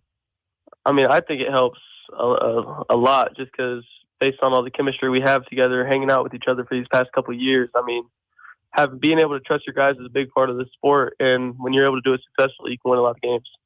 We're chatting with Callen Barta, our Lewis Toyota High School Athlete of the Week from Seaman football. Seaman will take on Mill Valley in the sectional round of the postseason coming up this Friday night. And that game against DeSoto last week, I know you guys had to go on the road, the lower seed, the heavy underdog in a game like that. What was your confidence level going into that matchup? What were some of the things that you and the guys were talking about to get ready for it? And then how did it feel to pull away with the one possession win at the end?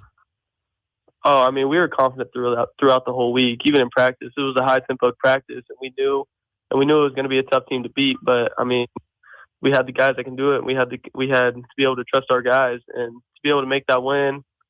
I mean, we had a lot of confidence going into that game, and it'll carry over this week, too, against Mill Valley.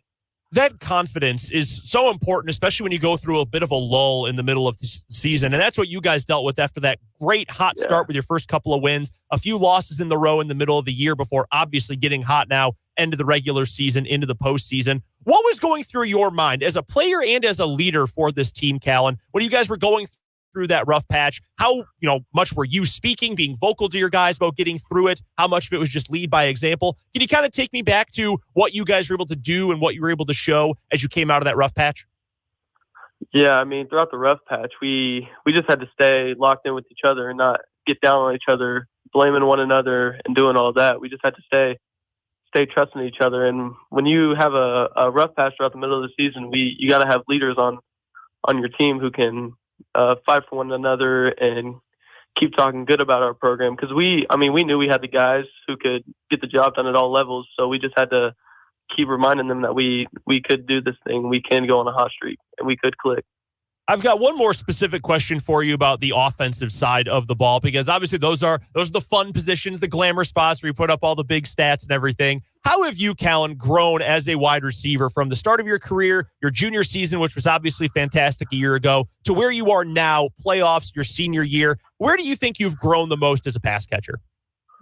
I mean, I think I've grown a lot in all aspects of playing wide receiver. I think my route running has gotten a lot better, and just me being able to go up and get a ball, especially the workouts we were doing this summer helped me put on a lot of speed for times like these when I run 40, 50 yards to make a play. So, I mean, just all of my, I say, like, speed, jumping, ability to route run, and, again, having guys who you can trust helps me a lot.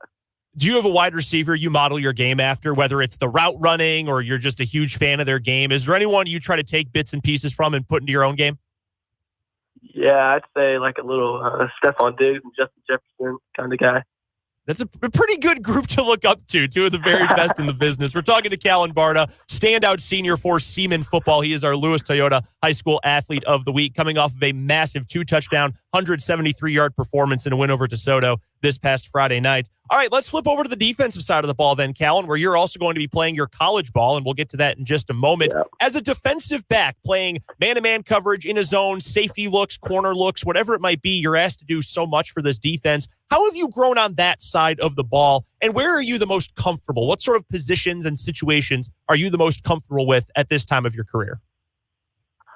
I mean, yeah, I feel like I've grown as a corner, especially my 3 years I've had playing corner. Well, safety my junior year, but I mean, just being able to take the leader role of the defense and knowing that, I mean, I'm one of the top guys out on the defensive side of the ball, so I need to be able to be the guy to make plays.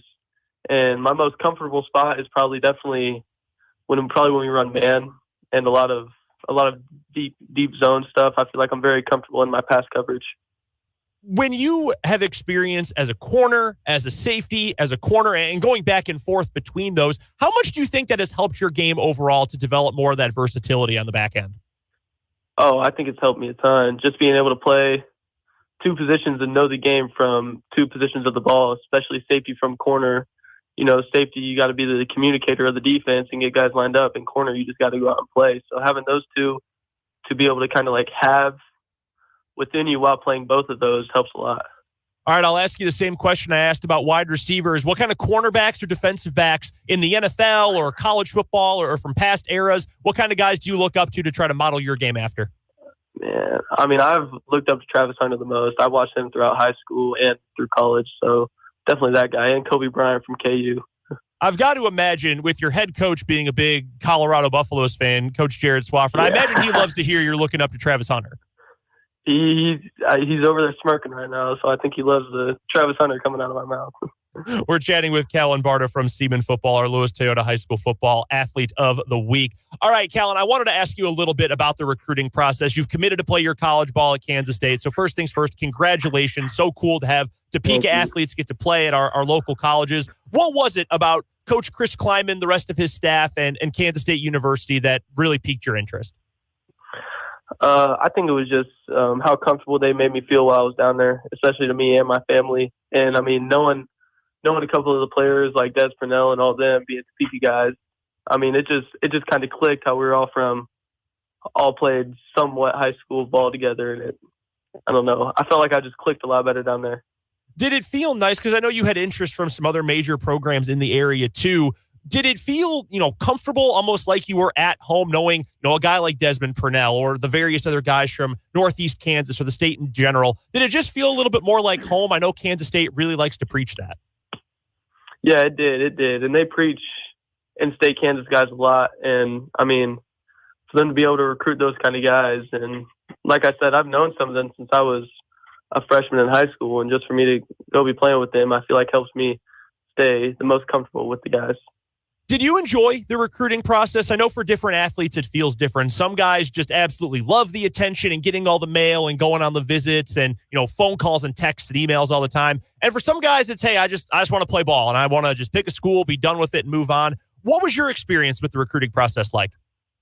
I mean, at the start of my recruiting process, when I was getting looked at by not all the major D1s, I wanted to, and I was thinking yeah, it'd be cool to be that guy who has 30 D1s offers. But, I mean, I don't know. When I was in the middle of it, I kind of found it was a lot to handle. So, I mean, I was kind of one of those guys who just pick my school, let me play ball, and let me finish out my senior season. Do you know what you plan to study academically when you get to K-State? Either business or sports management or either one of those two. Well, both great choices. All right, Callen, the last thing I've got for you, and again, thank you so much for taking some time for us today. The last thing I've got, let's get a little bit of a look ahead to this Friday. You guys have this big matchup coming up against four-time defending state champion Mill Valley. What do you know about this Jaguars team you'll be facing, and what is that confidence and excitement level heading into the sectionals? I mean, we know they're a very good team, and we know we can be a very good team. So, I mean, like I said, we just got to keep the confidence rolling through this week and just do our job on the field, and it should be a good game, but I don't know. I like our confidence level right now. So Callen Barta is one of the best two-way players in all of Class 5A. He's leading the Seaman Vikings into the sectional round of the postseason against Mill Valley this week. And coming off of a 173-yard, two-touchdown performance a week ago, he is our Lewis Toyota High School Athlete of the Week. Callen, thank you so much for the time. We really appreciate it. Best of luck to you and the rest of the guys coming up on Friday, and best of luck to you in your college career at Kansas State as well. Yes, sir. Thank you.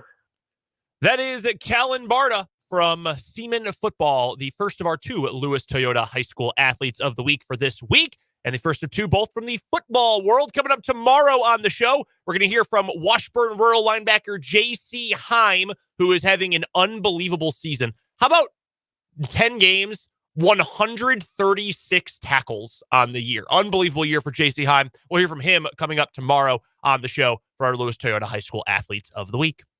How about this today? Jamar Chase did not practice due to a back injury. T. Higgins was limited due to a hamstring injury. Who do the Bengals have this week? The Bengals are playing the Texans. Yes, sir. The Texans It's ain't a no tough Tex. They know Schlaub or Schlub or Not Stroud's a dude. No, man. You got to strap it up there. That's not going to be a cakewalk. No, not by any means. No, especially cake donut. Coming up, is it good? Plus, we'll talk with Tim Fitzgerald.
580 Sports Talk coming your way on this Wednesday. Thank you so much for joining us. Jake LeBon, Brendan Dworzinski, Dan Lucero with you. We will hear from Tim Fitzgerald to get Fitz's thoughts on the K-State Texas ending. I'm interested to hear what Fitz has to say. Really am. I bet he says it's time to fire Kleiman. Only one man knows what it's like to follow a legend and beat Texas at Kansas State. It's time to bring him home and bring his power towel. Power towel. Kansas State, it's time to bring back Ron Prince. We will talk with Tim Fitzgerald from Go Power Cat. We got What Is Wrong With You, all of that coming up today here on 580 Sports Talk. What we might have to do at some point in time is interview Ron Prince. Absolutely not. I remember going to press conferences there in the old Veneer complex, and he would never say the opposing team's player's name. It would always be number 4 is really good. I think number 88 has great size. Number 6 can throw the ball. And he would always use the words confirmed. Yes, they're very confirmed in running the ball. That's not even what that means. Like, what are you talking about? What? I've heard that before. In fact, I don't know that. We could pull up some old audio probably of the Prince of Darkness saying confirmed. I don't I wonder know if I can that. do that real quick. Let's see if we can go into the old archives. Lance Leipold says player names all that often. I listen to his press conference every week. Sometimes he does. But he also doesn't call them by numbers. I think that's more insulting than just saying, like, well, they got a really good running back. They've got really good wide receivers. I think it's more insulting to just say, yeah, number 10's a good player. Because, like, you know who it is. You know exactly who it is. You know enough to know their number, but you won't say their name. I find that to be more disrespectful, personally.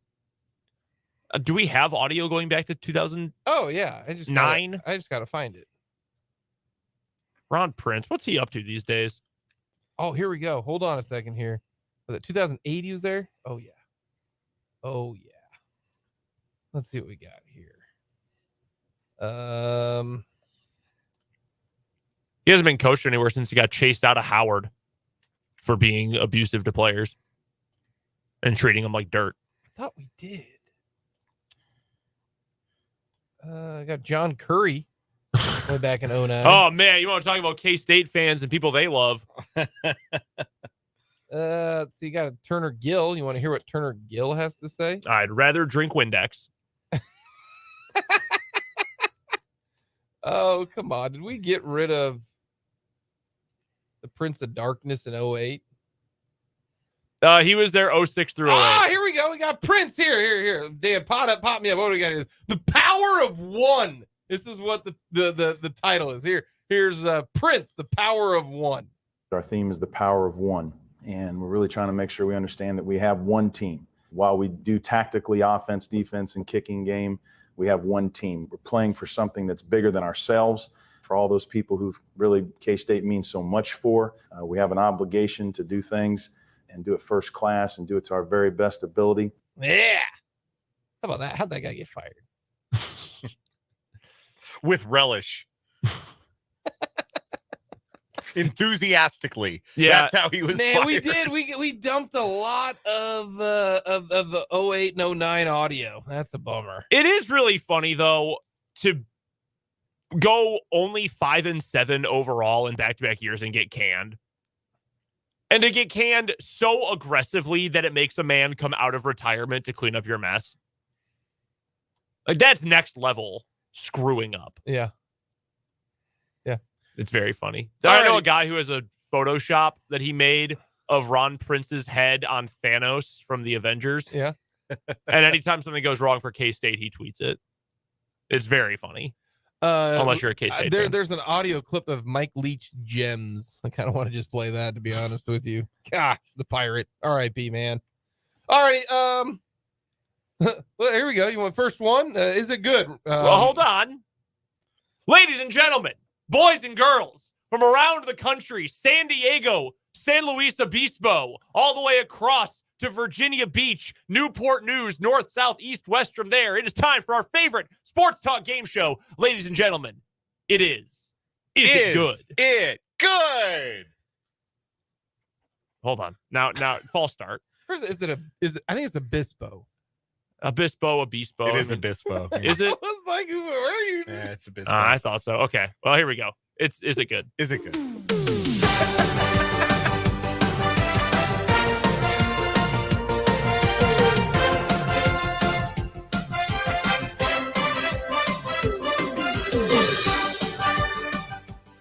The music has to be from a 1990s early Nintendo or Sega video game, to be honest with you. Just which stock is game show music. Great. That's a fantastic NFL type of music. Someone who made their music rights free made that music. Yeah, fantastic. Before we go into Is It Good Sports, okay? Brendan and I are on the same line of this, but I'm going to ask you this. Is it good? And I got a couple people on social media interacting. Is it good? Tea. Yes, it is good. It is good if you like things that are bad. No, it's gross. It tastes like dirt water. It is. Awful. It is dirty water. Now, Hot tea, good. Sweet tea, nectar of the gods. General like iced tea, no, bad, nasty. So here's my question: is tea good? And my answer is no. But someone on Twitter sent me this because I've been a card carrying member of the tea is trash, side since the millennia. Tea is elite from Stephen Leonard on Twitter. Put some milk and sugar in it. It's the best hot beverage available. Now, I'd rather just drink milk. It's not elite when you have to add multiple items to it for you to drink it. That's my point. Like, I add things to coffee to drink my coffee. To me, that's why coffee is not, good. Like, you need to be able to drink it in and of itself. Like, I like raspberry tea because you flavor it with something else. Like I do. I will like raspberry tea, but you're not drinking tea because you're altering it so strongly that it's not tea anymore. Like the people who drink coffee, who get, I need the half calf, half foam, add this, add that. Like there's like 9 ingredients and one of them is legitimately coffee. You're not drinking coffee. You're drinking a casserole is what you're drinking. Like, to me, it has to be good. Like, casserole. You're drinking a casserole. There's like 9 different things in there. If you are... More of a milkshake, I would say. Milkshakes are good. But like ice cream's good just eating ice cream. Then if you want to add in, sprinkles and syrup and everything, it's even better. This reason this came up is last night, my wife made me some tea. Something called, and I'm not kidding, throat coat, which I had never heard of before. You've never heard of that before? I've never heard of that. Has been, we all work in the same industry, I had the guys. same thought. I know. I also, everybody listening went there. We all work in the same industry. I've had like throat coat tea on deck since like I started in broadcasting. Yeah. I have never not had it in my pantry. It is utterly essential when you are in cold and flu season and your voice starts to go, like you're dealing with a cold. I absolutely feel one coming on right now. Like it's happening, whether I want it to or not. I'm gonna hit this. I'm gonna hit the throat coat tonight. That's what it's gonna be. And like, I got high school football on Friday. I got Washburn Saturday, Sunday. I'm on the air for 4 hours every day. Like, I got to make sure the throat is protected. So I had some tea. And you know what? It was gross. And my initial thought right after I thought it was gross was, didn't we win a war to not have to drink this anymore? Didn't we dump this in a harbor for a reason? We should have left it in the harbor for a reason. I have that was perfect. Little bit of honey and it's great. Disgusting. A little bit of honey and broccoli. Delicious. Gross. Oh, you add cheese, you add some olive oil and all of that kind of stuff. Like Fulton and I both hated broccoli, and then we decided let's dress up our broccoli. Let's eat broccoli like adults. and I put, some Parmesan cheese, and you cooked it, and I baked it in the oven, and it was edible. But broccoli in and of itself is not good. So there you go. I love broccoli. That's my, is it good? Joe in the YouTube comments wants us to know that we have the palates of 8-year-olds. And actually, he wants you to know that because you're the anti-tea delegation. Look, is it my favorite thing in the world? Do I go home every day thinking, man, I am craving a nice hot cup of tea right now? But no, it is just fine. And it is the ideal. It is the perfect thing. It is the broadcaster's best friend. Hot tea, the throat coat, or something with like honey or lemon in it, little honey, and you're good. Like it's essential, utterly essential to what we do for a living. Nasty. Yeah. Is it good? No. All right. What do you got? Literally fought the American Revolution over this. And yet we're back drinking tea now. Also, Joe on YouTube sending out a not good to my choice of attire today. Wearing my Joe Burrow jersey. More the Joe Burrow jersey. Yeah. But hey, y'all haven't played me yet. You run a risk. You run a risk wearing that out here. I knew what I was doing. Yeah. All right. Were you going to do a sports one first or No, non-sports first for you? Okay. For me, is it good from the NFL? Let's go with, I had a couple different teams I was thinking about here. Let's go with, we've already addressed them once earlier in the year, the Cleveland Browns. Is it good? No. No. No. That was aggressive. No, they're not. Okay. Good. No, they don't have a quarterback. Their defense at times has been very, very good. But are they good? No, they're not. They might have the best defense in the NFL. So that's why I'm going to say that they're good. If they're in the conversation, like Kansas City, Baltimore, and Cleveland, I think that is the conversation right now, halfway through the year, as to who has the best defense in the league. Nobody is better at keeping you from getting a first down than the Cleveland Browns. 57%, I think, is the number of drives where you don't get a first down. 57% of the time, you don't even get a first down. That's crazy. Against the Cleveland Browns. They are forcing 3 and outs left and right. They have great pass rushers. They have great players in the secondary. It's a really, really outstanding defense. They don't even need the nasty man to return to peak Houston, Deshaun Watson caliber play. They just need him to hold it in the road. They just need that quarterback position to not turn it over 11 times in 8 games, and they're going to make the playoffs, and they're not going to be a real fun game they're not going to make the playoffs. We're going to have to put a pin in this. They're not going to make the playoffs. Here's the reason why. Here are their wins. Their wins, and they're not going to do anything in the playoffs if they make it, but I don't think they're going to make the playoffs. Their wins are against Tennessee, the Colts, the Cardinals. They beat the 49ers 19-17 when the 49ers with PJ Walker quarterback melted down, and I get that. I will assume that. But they're 3 of their last 4 wins are against the Cardinals, who stink, the Colts, who they allowed 38 points to, and the Titans. So I don't think they are going to make the playoffs because I don't even know if they're going to beat this. They've got a really easy schedule though. They got the Ravens, then they got the Steelers, the Jaguars, the Texans, and the Bengals left. That are decent. Well, yeah, but also the Broncos, Rams, Bears, and Jets. Yeah, they do. Yeah, I mean, the Chiefs also got some stinkers that the rest. They're going to go 9-8, get in the playoffs. Yeah, I think they're in the playoffs. The defense is too good for them not to make the playoffs. They're going to have games where they just win. I mean, the 17-13. The defense is really, really, really excellent. They're going to run into a problem in the playoffs when they play an elite offense. They're going to run into a problem. But well, the problem is their offense is going to be very good. But no, I think the Browns are good. I want the Browns to win against the Ravens. That's my problem. But if they got 1, 2, 3, 4, they got 5 tough games the rest of the year. They go 3-2. Yeah, they'll win 10 games. They'll win their last game. They own the Bengals. Yeah, they do. Is it good? And the implied follow-up is, are you sure? If you answer yes here, the Buffalo Bills. All right, so I'm going to say yes, they're good, but at this point, I think they are I think they are both good and fraudulent at the same time. Like the Bills are not a Super Bowl contender. Okay, that's what I was going to follow up with. Are the Bills Cleveland? I was going to ask. Let me ask the follow up on the continuum of Super Bowl contender.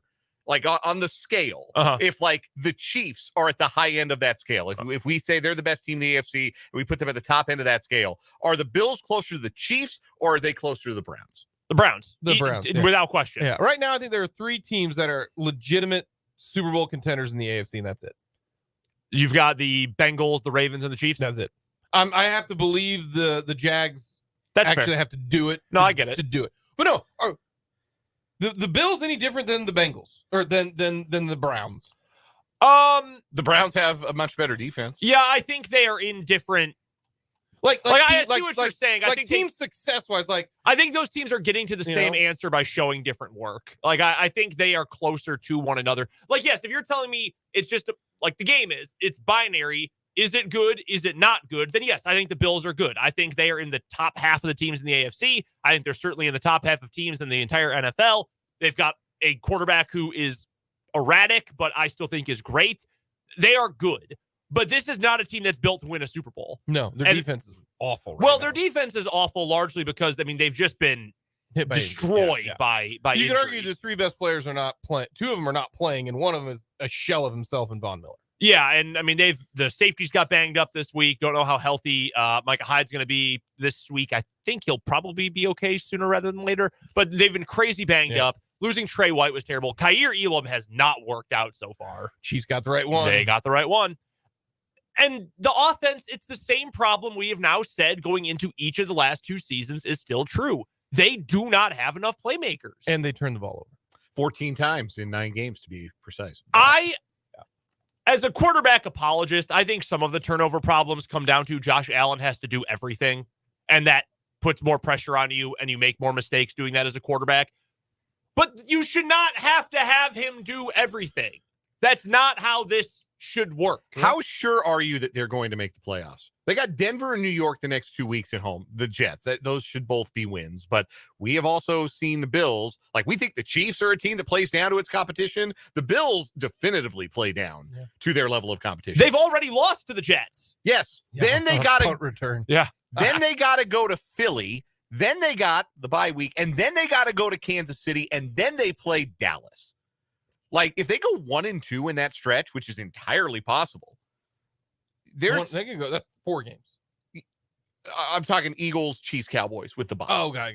Like, if they go 1-2 in that stretch, that would put them at 6 losses. Like, are we sure? Like, are they nailed on for the playoffs? They can't afford a slip up. Like, if they lose to the Broncos or the Jets, They got to win all the games they should win. Yeah. Yeah, they can't afford a slip up. Yeah. I do believe they are going to get to the playoffs. I just don't think they're a team that's going to make it. This was supposed to be their big window year, though. And it feels like it's starting to close on them. You need more than one quarterback and one receiver. It would be a real shame if their best moment in this run with Josh Allen would be a game they lost. Coming up next, we got What Is Wrong With You here on 580 Sports Talk.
Wrong With You time on 580 Sports Talk with Brendan and Dan. I'm Brendan. He's Dan. Thanks so much for hanging out with us this afternoon. We'll talk to Tim Fitzgerald coming up here in just a moment for this week's Wildcat Wrap-up. But first, we've got today's What Is Wrong With You, brought to you by Top City Metal Supply, who cuts the metal you need to your specifications, which saves you time, money, and material. So never settle when it comes to your metal with Top City Metal Supply, located right here in the capital city on South Topeka Boulevard, right between Forbes Field and Frito-Lay. Our current winner for the week in What Is Wrong With You, it is our third fake cop car in as many weeks. A woman who said she just loved the paint job, who gussied up her car to look like a police car. It was like, oh, I just like the paint job, but she also had a light bar on top of the car. Yeah, it looked exactly like a highway patrol car, and then put the light bar on top of the car. Can't be doing that. Stop impersonating police officers or their cars. All right, mine for today. It's actually a sports one today. Okay. This is a major you can never do this kind of thing. This is you got to sit on the bench for the rest of the game kind of moment. We are going to, and I don't remember what the name of this arena is, but I know someone who went to this game last night. Nevada versus Sacramento State in Reno last night. Okay? Hey, they got the bats? Yes, where they had the bats that were inside the arena and flew down to the floor. Lawler Event Center, Lawler, thank you. And we meet grad transfer Jared Lucas, who plays for Nevada, who is a transfer in from Oregon State. A few different high major transfers into Nevada this year. They also have a Seton Hall former player, Tyler Powell. Steve Alford hit the portal hard. He did hit it very hard, in fact. All to lose in the first round of whatever tournament it is he enters, because that's what Steve Alford does. Lose in the first round. No, I'm not bitter. So Jared Lucas, early in the second half, midway through the second half, with Nevada up slightly, just a few points, is in the left corner on the offensive side of the court. Little catch and shoot three. He's wide open in the corner, shortest three-pointer on the court, right? Yeah. Fires it up. Now, I would like to get freeze frame with the ball midway in the air, okay? Top of its parabola. You have seen in recent years Steph Curry, when he is just on another level shooting the ball, he will put it up and then turn around before he sees the shot go in, and he'll either say something to his teammates on the bench or he'll taunt the opposing team on the bench, and he really can't say anything back to him because he just hit a three without looking at it, and it's cool as hell. We've also seen Swaggy P, Nick Young, do this and celebrate before a shot goes in. I believe Kemba Walker did it once as well. Well, our guy, Jared Lucas, put up a three-pointer, clanked it miserably, not even halfway down and out. This hits the back of the iron and bounces out. Yeah, it looked like he left it short. He never even saw it go in or out because he turned around to high-five his teammates on the bench before he ever saw it go in. Not even that. That was courtside seats. He's high-fived a rando fan. Oh, yeah, not even the bench. It's fans in the crowd. He's high-fiving fans instead of watching his three that he missed and the defense rebounded. What is wrong with you? If you're a coach, if you're Steve Alford, I don't want to see you play for a month. You are on the bench. You are handcuffed to the bench. I saw this morning, and I had to include it because I would be out of my mind furious if I was a head coach and this happened. So a sporting moment, what is wrong with you for today? Celebrating with the fans instead of actually watching your three-pointer, which didn't come anywhere close to going in. Yeah, man, you got to make it. It's a bad look. If you're going to do that, you better make that shot. It did make me think of the time. It was Sheck Diallo's first game at KU. So it was a few games into the season because remember he had the eligibility questions at the time. He gets a ball sprinting the floor. I think it was in transition down the lane, throws his forearm up in front of his eyes while he dunks. Allen Fieldhouse goes freaking nuts over this. The old D Brown. You know who wasn't a huge fan of that? Bill Self. Said post-game, yeah, we have to teach Shaq. We don't do that here. That's not what we do. That's that one D Brown a dunk contest it one did. year. 92, I want to say. Things have changed a lot since Yes. then. There's a reason the dunk contest went away for some years. But at least Sheck Diallo made that dunk. This guy did not make that shot. That's tough. That's tough. All right, for my story, we are going to Georgia, where one man's long-standing history of making threats towards a nearby wedding venue culminated with him launching a firework at a helicopter carrying a newly married couple. A Cherokee County deputy was working at security at an October 20 wedding when he heard a mortar firework hurtling toward a departing helicopter carrying the newlyweds. Okay, first of all, if you got the helicopter carrying you off, you're doing a lot. You probably spent a lot of money on your wedding. Yeah. By the way, real quick, aside to that point, I will never get in a helicopter. No? Nope. I will not do it. I've been to a couple places on vacations recently where it's like a tourist thing now. Like, tourist take a helicopter ride. Nope. Yeah. Nope. You could pay me to do it, and I would not. Nah, I think no chance. You shut the doors. Let me buckle up. I think I could do it. It feels like a death trap to me. I'm not afraid. I don't have a problem with planes, but helicopter, nah, I'm good. I'll pass on that. So anyway, the sheriff's office issued a warrant for David Jeter on a charge of making terroristic threats. David Jeter. While working his extra duty job, the officer was aware that other issues had occurred at Rocky's Lake Estate, where the wedding was being held. Deputies said the owner, William Morris, a.k.a. Rocky, had a particular problem with Jeter, who was accused of making threats against employees and wedding guests before. Jeter lives 470 feet away from the venue in Woodstock and has repeatedly harassed passerby. To access parts of the venue, deputies said, guests need to take a golf cart that drives past Jeter's house, where he would make sideways motions to his neck with his hands and say, "Don't do it," to guests.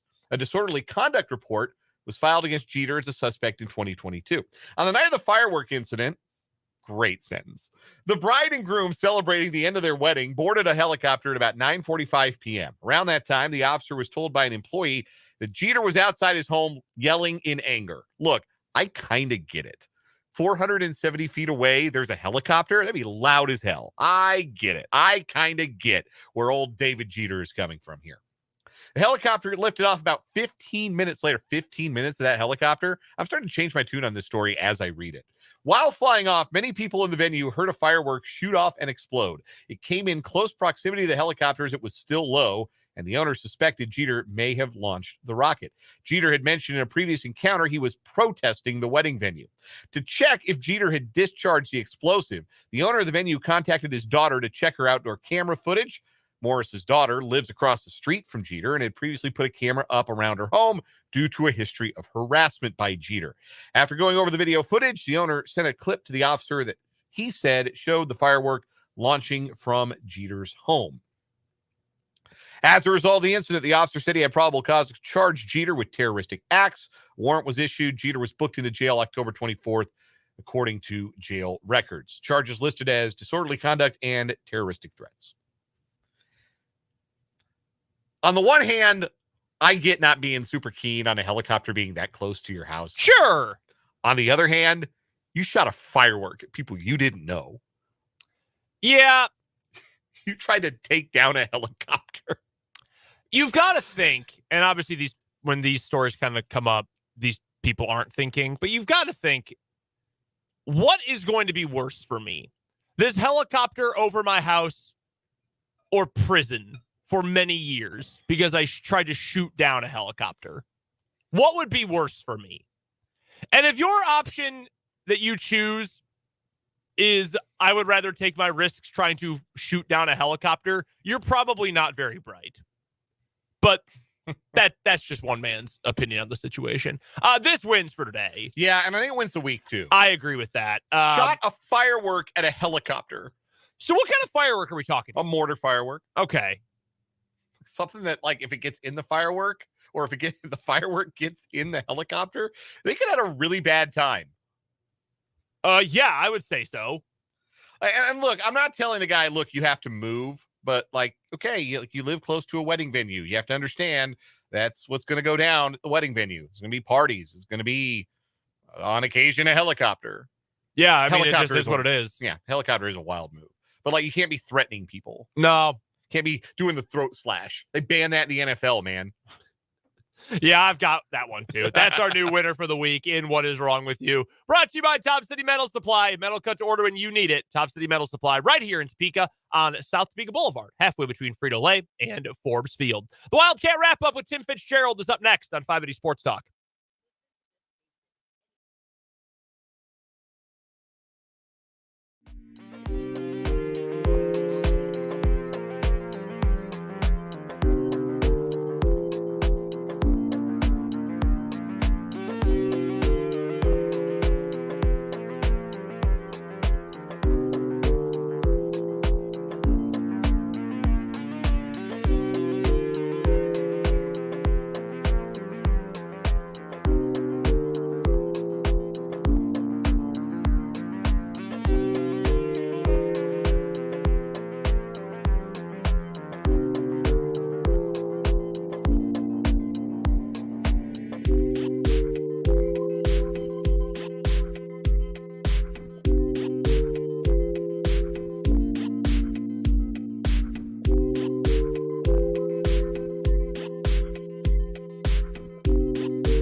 Tim Fitzgerald is the publisher of GoPowerCat.com, which itself is part of the 24/7 Sports Network. You can find him on Twitter at Life of Fitz, and he joins us every Wednesday at this time for the Wildcat Wrap-up. Fitz, what's going on, man? How are you? I am in a perpetual battle with technology the last 4 days. Why is technology kicking my butt? Huh? That is a great question. So if you don't follow Fitz on Twitter, or if you don't watch The Drive on Channel 13, which you absolutely should, you may not have noticed or heard that Fitz has been having some issues with his internet while in Las Vegas the last few days. Are you connected now? Do you have Wi-Fi currently, Fitz? I do, but now I've got my computer playing in the background. There we go. I have Wi-Fi, but today my microphone decided, you know what? I know you need me to do your pregame show, but I'm not going to attach to your computer no matter what you do, even if every setting's right. So I'm doing an entire podcast with AirPods, which really sounds like I'm a hostage. You know, as someone, two of us here who work with professional audio equipment all the time, now when I hear people do professional things with non-professional equipment, it frustrates me. So I get you. I totally feel the frustration, Fitz. Yep. And I'm just getting it done. I'm getting it done no matter how I can get it done. And that's the important thing. Get it done, go win the day, go win the game, and move on. And it's AirPod Wednesday. Fun. How has Vegas been, save for the Hoops team not winning on Monday? We'll get to them more in a little bit. How has Vegas been, though? It was great. It was fun.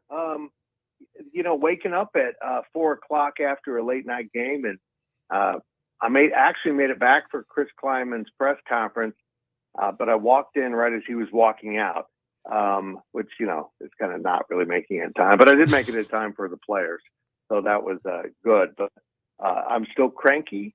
I don't have enough sleep, and technology hates me. But I love you guys. Let's get on with talking K-State sports. Let's do it. Let's get to the football team first then, speaking of Chris Kleiman, Fitz. And let's go back to Saturday, a thrilling game against Texas. It looked like it wasn't going to be very fun for a lot of that contest, but Texas up big. Cats mount the comeback effort. They come up a little bit short in overtime.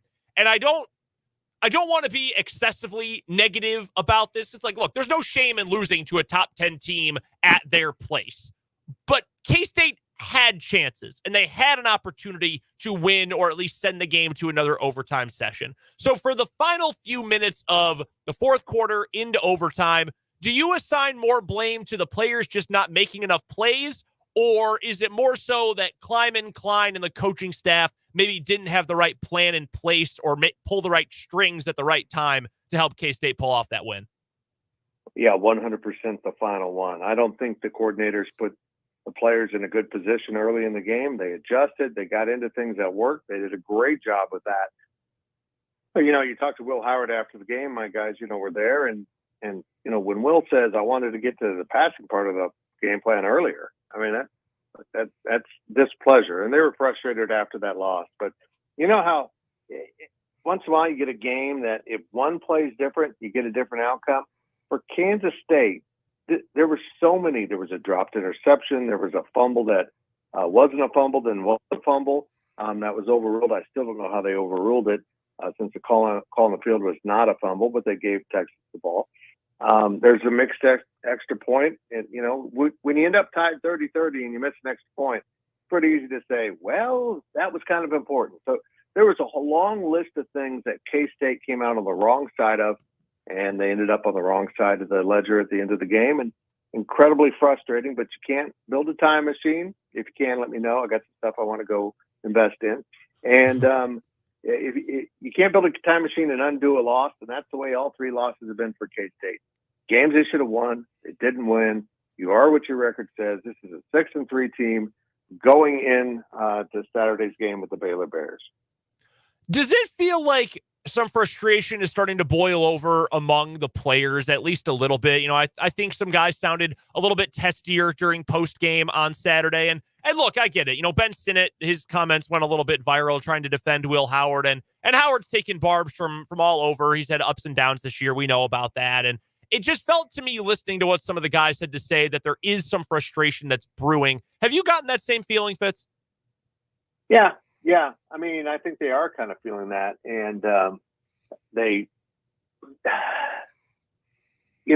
just some. I don't want to say dissension, but I think this locker room's a little bit fired up. They've just come up on the wrong side, and a lot of fans are calling for Avery. When look, I was too earlier, but right now, Will Howard's the dude. There might have been some times when Avery would have been better off in the game to run the ball, but look, it just didn't take place on Saturday. Will Howard threw for 4 touchdowns. So that's not a guy you're taking on field. I mean, he's 2 touchdowns away from tying the school record for career touchdown passes, and people want to make quarterback change. It's going to be Will Howard the rest of the season, but they do need to find a role and some time for Avery Johnson. I think we can all agree on that. And the outside noise is kind of getting into the locker room, and that's just unfortunate. Tim Fitzgerald, GoPowerCat.com, joining us here on 580 Sports Talk on the Fleming Place Wine and Spirits Hotline for the Wildcat Wrap-up, which we do every Wednesday at this time here on the program. Check out Fitz and his staff's outstanding work at GoPowerCat.com, part of the 24/7 Sports Network, and follow along with Fitz on Twitter at Life of Fitz. I can't help but think, Fitz, that this season for K-State feels a little bit like last season in a lot of ways. But the most obvious way right now is 6-3 after a loss to Texas. And it feels like things have maybe gotten away. You no longer really control your destiny in a way that you did perhaps to try and play for a conference championship if they had won that game in Austin. Last year, obviously, they won out and things worked out in a smaller league. The tiebreakers were a little more straightforward, and they accomplished their goal. They won a Big 12 championship. But I feel like this season kind of feels like last year, and this team kind of feels like last year's team. And I think given the talent level that last year's team lost, for this team to be in the same spot, to feel like even with 3 losses, a bona fide top 25 team, I still think you feel largely good about the trajectory of K-State football, short and long term. Is that the general feeling that you get, the sense you get from the fans, that this doesn't feel like a step backward this year? Yeah, this is a very similar team. They were 6-3, and going into this, they just don't have the tiebreakers this year. They still can get to the Big 12 championship, but it's going to take just shy of an asteroid impacting Austin, Texas, for that to happen. They just need so much help. I can't imagine that help's going to come. But this team is so similar to last year. They just haven't come out on the right end of some of those close games. So the only thing they can do now is go win 3 more and try to get to a bowl game and win that and have another 10-win season.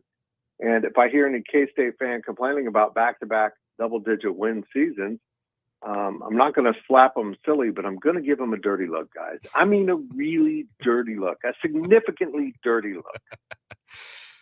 Can't win 3 in a row without winning 1 in a row, and it's Baylor coming to town on Saturday. Chris Kleiman actually lost his first 3 games against Baylor before they went to Waco and won behind Will Howard. That was kind of the Will Howard coming out party last year there in Waco, the Will Howard and Ben Sinnott show against the Bears. This year, this is a diminished Baylor team. They're 3-6 on the year, have to win out to attain bowl eligibility. K-State, big favorites in this game. How do you see this matchup? Yeah, I mean, I'm not one to bet games with big spreads, but at 20.5, K-State, do they win by 21 or more? Well, I mean, they just won back-to-back home games by almost double that. So it's hard not to think this is a mismatch. When you look at Baylor's 3 wins this season, have been Cincinnati and UCF, the 2 bottom teams in the conference, and UCF was just a miraculous rally at the end. And Long Island University, which I didn't know played football, and I'm still mad their mascot's not the Iced Teas. But that's their 3 wins. Two programs struggling in the Big 12 and the Long Island Iced Teas, and that's it. The life seems to be out of Dave Aranda's program. Not even 2 full seasons removed from a Big 12 title. Shocking. Let's switch gears to the hardwood, Fitz. K-State coming out on the short end of an 82-69 loss to USC in their season opener in Vegas on Monday. What's the number one thing that jumped out to you about K-State's performance in that game? Oh, they shot it so poorly. I mean, your main 3 guys without Naquan Tomlin, the 2 transfers and Arthur Klum and Tyler Perry, and then Cam Carter were 10 of 44. I mean, you don't win games when your stars are shooting collectively below 25%. And that's just what happened to them.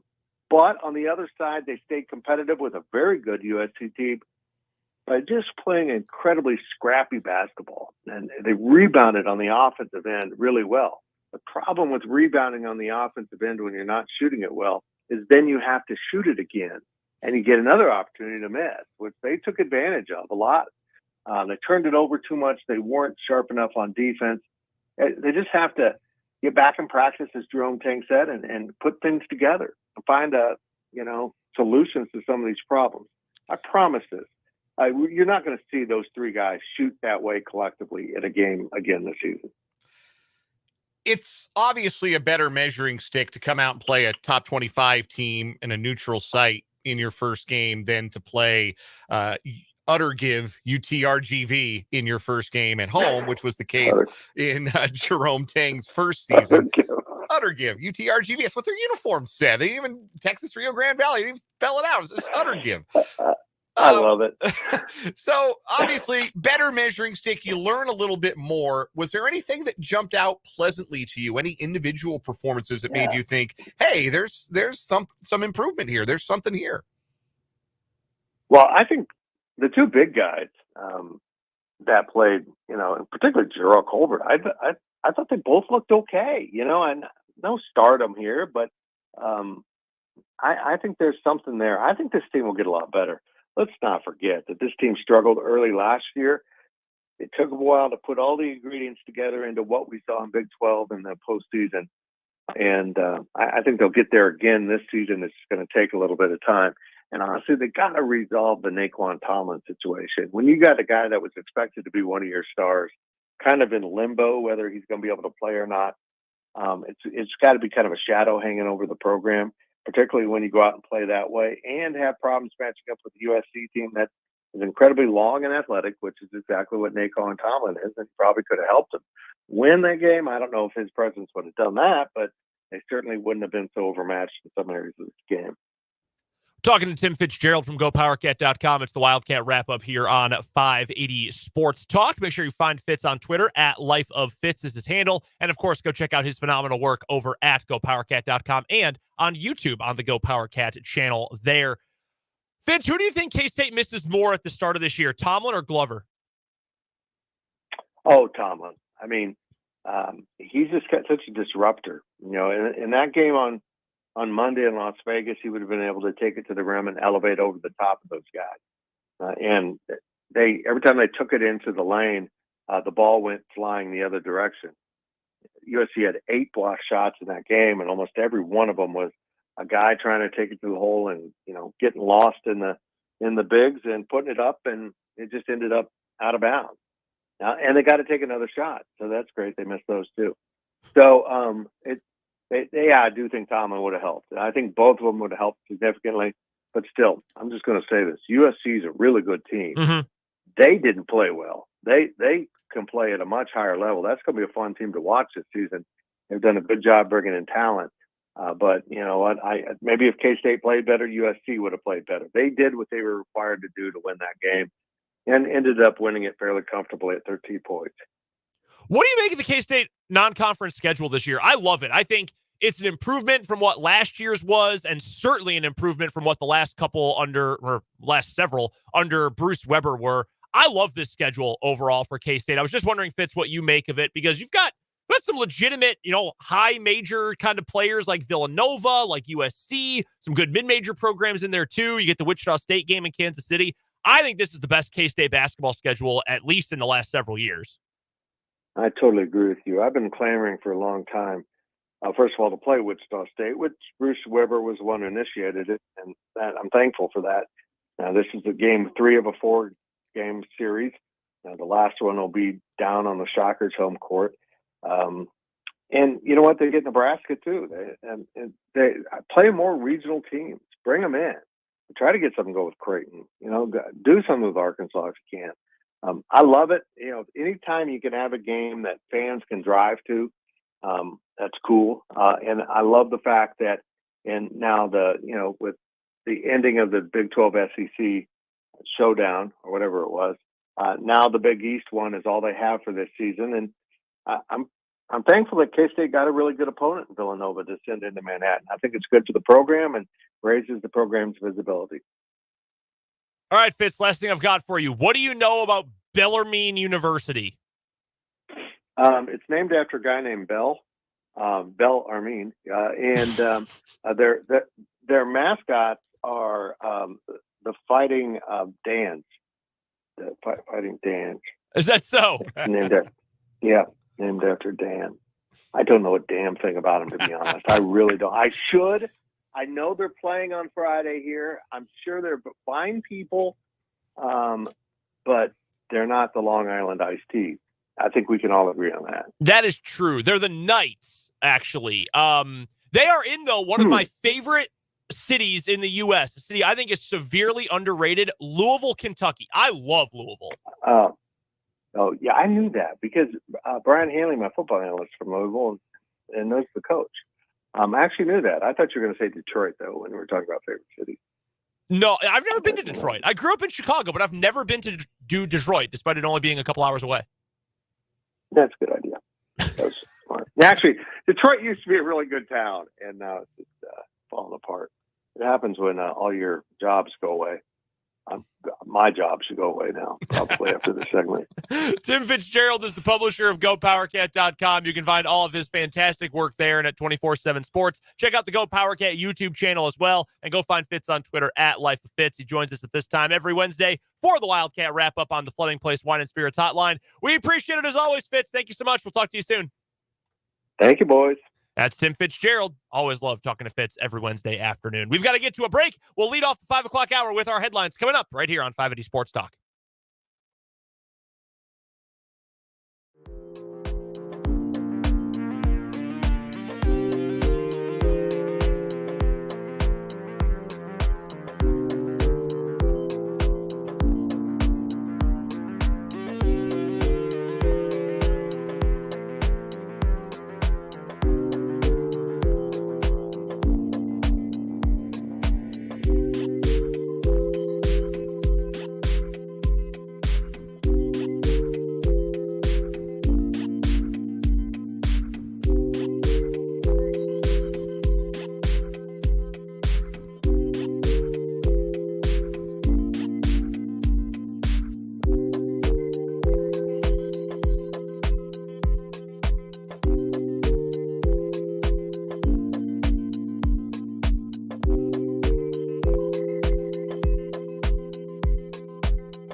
Hey now, it's the final hour of 580 Sports Talk. I'm Brendan Dworzinski. That's Dan Lucero. We're here with you until 6 o'clock tonight. Got plenty to get to in this final hour of 580 Sports Talk, including a full slate of headlines today. An interesting note from our pal CJ Moore about some trends in college basketball. And we'll get to much more. Your texts, your YouTube comments, all that coming up here in the final hour of 580 Sports Talk. As a reminder, if you don't have the text line number, for one, welcome to the show. This must be your first day. But you can text us at 785-272-9429, or you can find us on YouTube. Our channel is called 580 Sports Talk. Go to YouTube, search 580 Sports Talk for the top results. Make sure you subscribe to the channel. We're getting close to 400. If you haven't subscribed already, this would be a great time to do so. Comment section is open on today's live stream. Hang out with us. Let us know your thoughts on anything we're talking about today. And, of course, you can go back and check out all of our old streams as well. The entire back catalog going back over a year now can be found again on our YouTube channel, 580 Sports Talk. With that, without further ado, let's get right into our 580 Sports Talk headlines for today. We've got a bunch to start with. And I will begin today, Dan, with the latest college football playoff rankings. Not many changes at the top. The top 6, which is the most important group, that is all the same still. Ohio State 1, Georgia 2, Michigan 3, Florida State 4, Washington, the first one out at 5, Oregon, the second one out at number 6. The rest of the top 10 includes Texas, Alabama, Ole Miss, and Penn State in that order.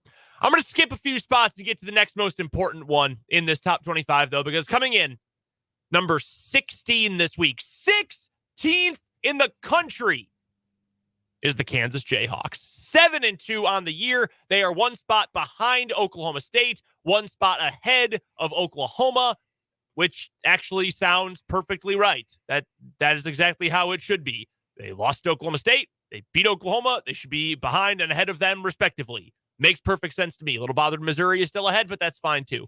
KU is now number 16 in the country. Do you know the last time that KU was this highly ranked in any poll? Either 07 or 08. It would have been specifically, you can actually go back all the way to just 2009. Oh, they were preseason rank or week 6 of 2009, KU was ranked 16th in the AP poll. How about that? The downward spiral of Kansas football essentially began right after that. When it all turned south. They would be 17th the next week, 24th the week after that, and then would not be ranked again until week 7 of last year. So that is where the Kansas Jayhawks are. That is such a big deal for this program. That is such a big deal for Lance Leipold and KU.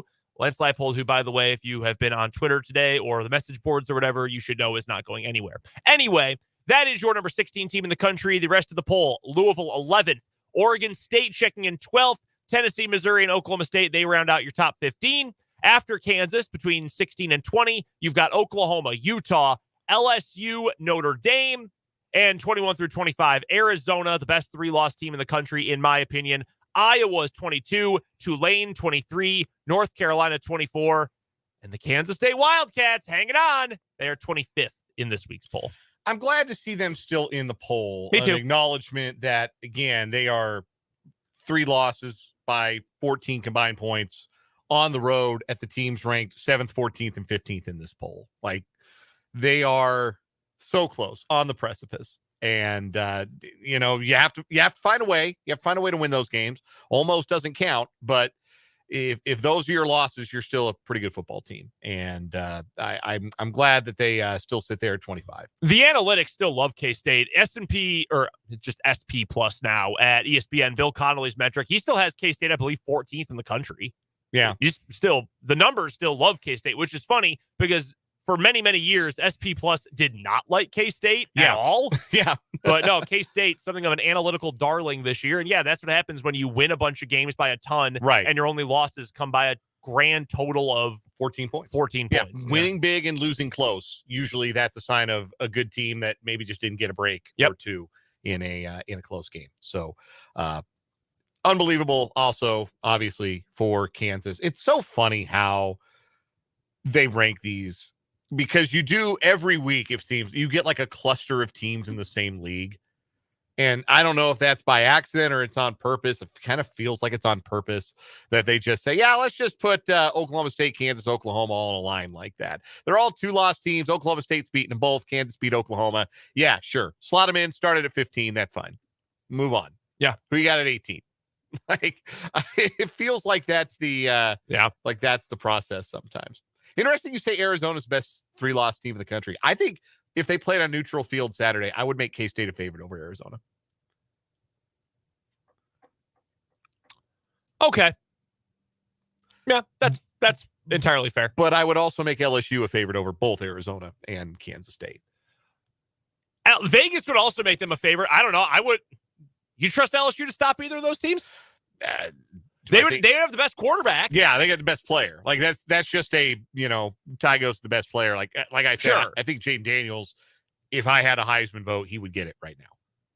He's been great. I hope he's not too banged up after the game against Alabama. I don't really trust LSU the way their defense is constructed right now because I don't really think they have a very good defensive coordinator in Matt House. Mm-hmm. So I don't know.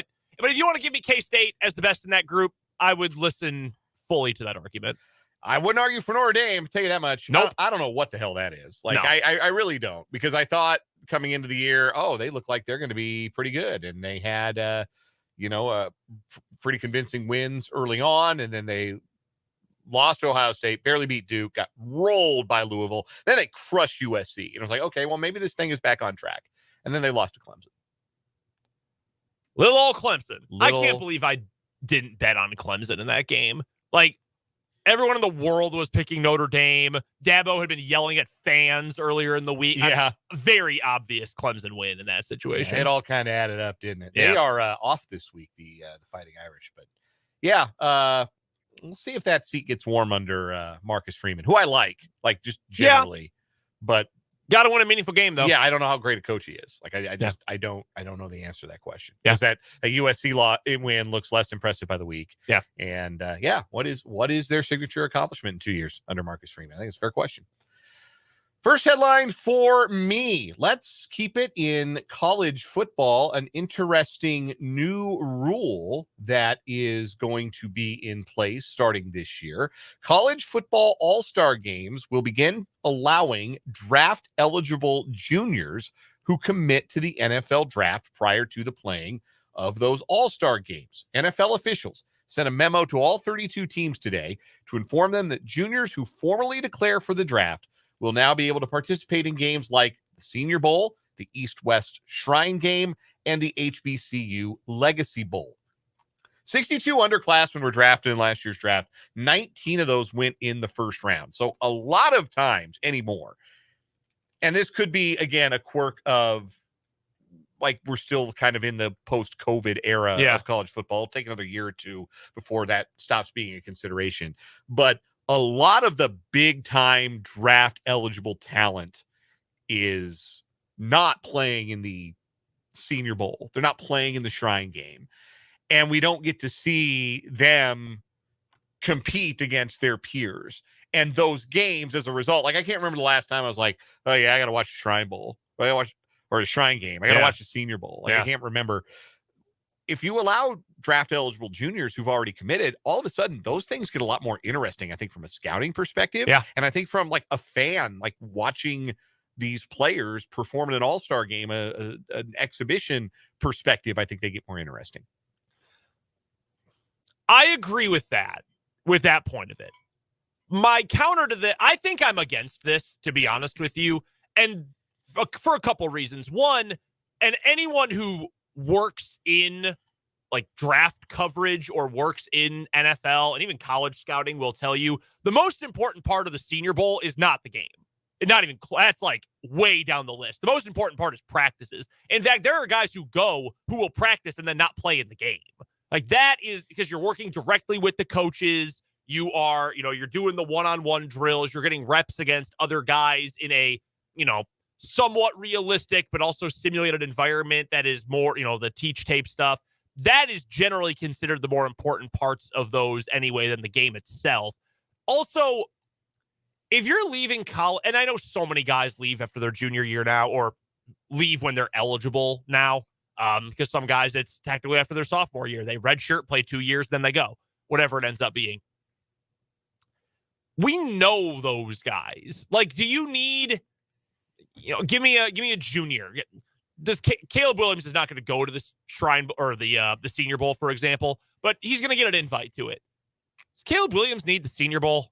Does Drake May need the Senior Bowl? Do a lot of the guys who are juniors, who we all know are going to make up the majority of the first round, do those guys need the Senior Bowl or the Shrine Bowl or the East-West game? I mean, maybe not, but I think you can argue that some of them don't. Like, I don't necessarily think like quarterbacks in particular might need it, but it might be an interesting, separator for some of those guys who are considered fringy first round picks. I guess I have always, and maybe it's just a matter of that's because it's always been that way, viewed those games as less so or those events, because again, the practices mean a whole lot, less about the guys who are getting picked and are more about the guys who will probably get picked, but want to see what more they can do. Maybe they can improve their draft stock. Maybe guys who otherwise wouldn't have gotten drafted are going to end up there. Like Kyron Johnson from KU a couple years ago, he went. He's now in his second year with Philadelphia. He probably was not going to get drafted before he had a really great showing at the Shrine Bowl. Now, he ended up also switching positions, which helped him. He went from edge to a strong side linebacker. But that helps a guy like that. So I guess I have always viewed it as less of an entertainment product and more of a scouting tool for NFL teams. In fact, I didn't know that the NFL had control over these things. I just thought that was the Senior Bowl saying we're only taking seniors. I actually had no idea that the NFL could control those things. Yeah. And, maybe if there was one that was about scouting, maybe if you just left the Senior Bowl for seniors. Yeah. But then said, hey, if you are a draft eligible junior, you want to get more scouting tape, you want to get another opportunity to show out, maybe the East-West Shrine game is the better fit for them. Maybe that's how it goes moving forward. But I see your counter argument. I respect that counter argument. Next headline for me on our 580 Sports Talk headlines for today. It is National Signing Day for a multitude of sports, including for basketball. Some major basketball recruits made their commitments official today for Kansas State. That includes 5-star David Castillo, who Jerome Tang and staff were on from the very beginning, and longtime K-State commit. He inked his letter of intent to K-State today. For KU, that included 2 of their 3 commitments, or 2 of their 4 commitments, I believe it is, for this year. Raquise Passmore and LeBaron Philon, they both officially signed their letters of intent. The top recruit for KU this year, Flory Badunga, he's going to sign tomorrow, according to Michael Swain of Fog.net. No, nothing holding it up, just school scheduling stuff made it more difficult today. So he will sign it with KU coming up tomorrow.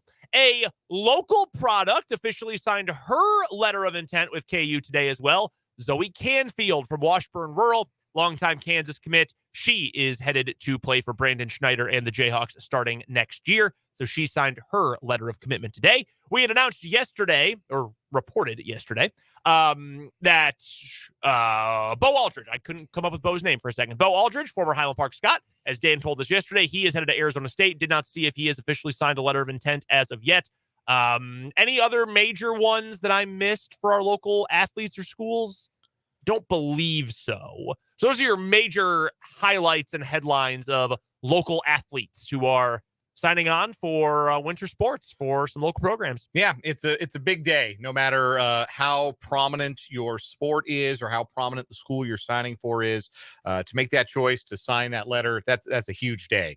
And we would take the rest of the hour to shout out probably all of the local athletes or all the athletes that are committing to local schools that have made that decision today. But I offer a blanket congratulations, because I know how big a day that is, how exciting a day that is, how great and rewarding that must be for the parents who drove to all those practices and games, to the coaches who helped out, the trainers who helped out along the way. It's a very, very exciting day, this first signing day in the fall period. And I just want to congratulate everybody out there who signed a letter today. That's a big deal. Yeah, super, super cool. And really cool that we have a bunch of local athletes who are on their way to big, awesome things as well. So congrats to everyone.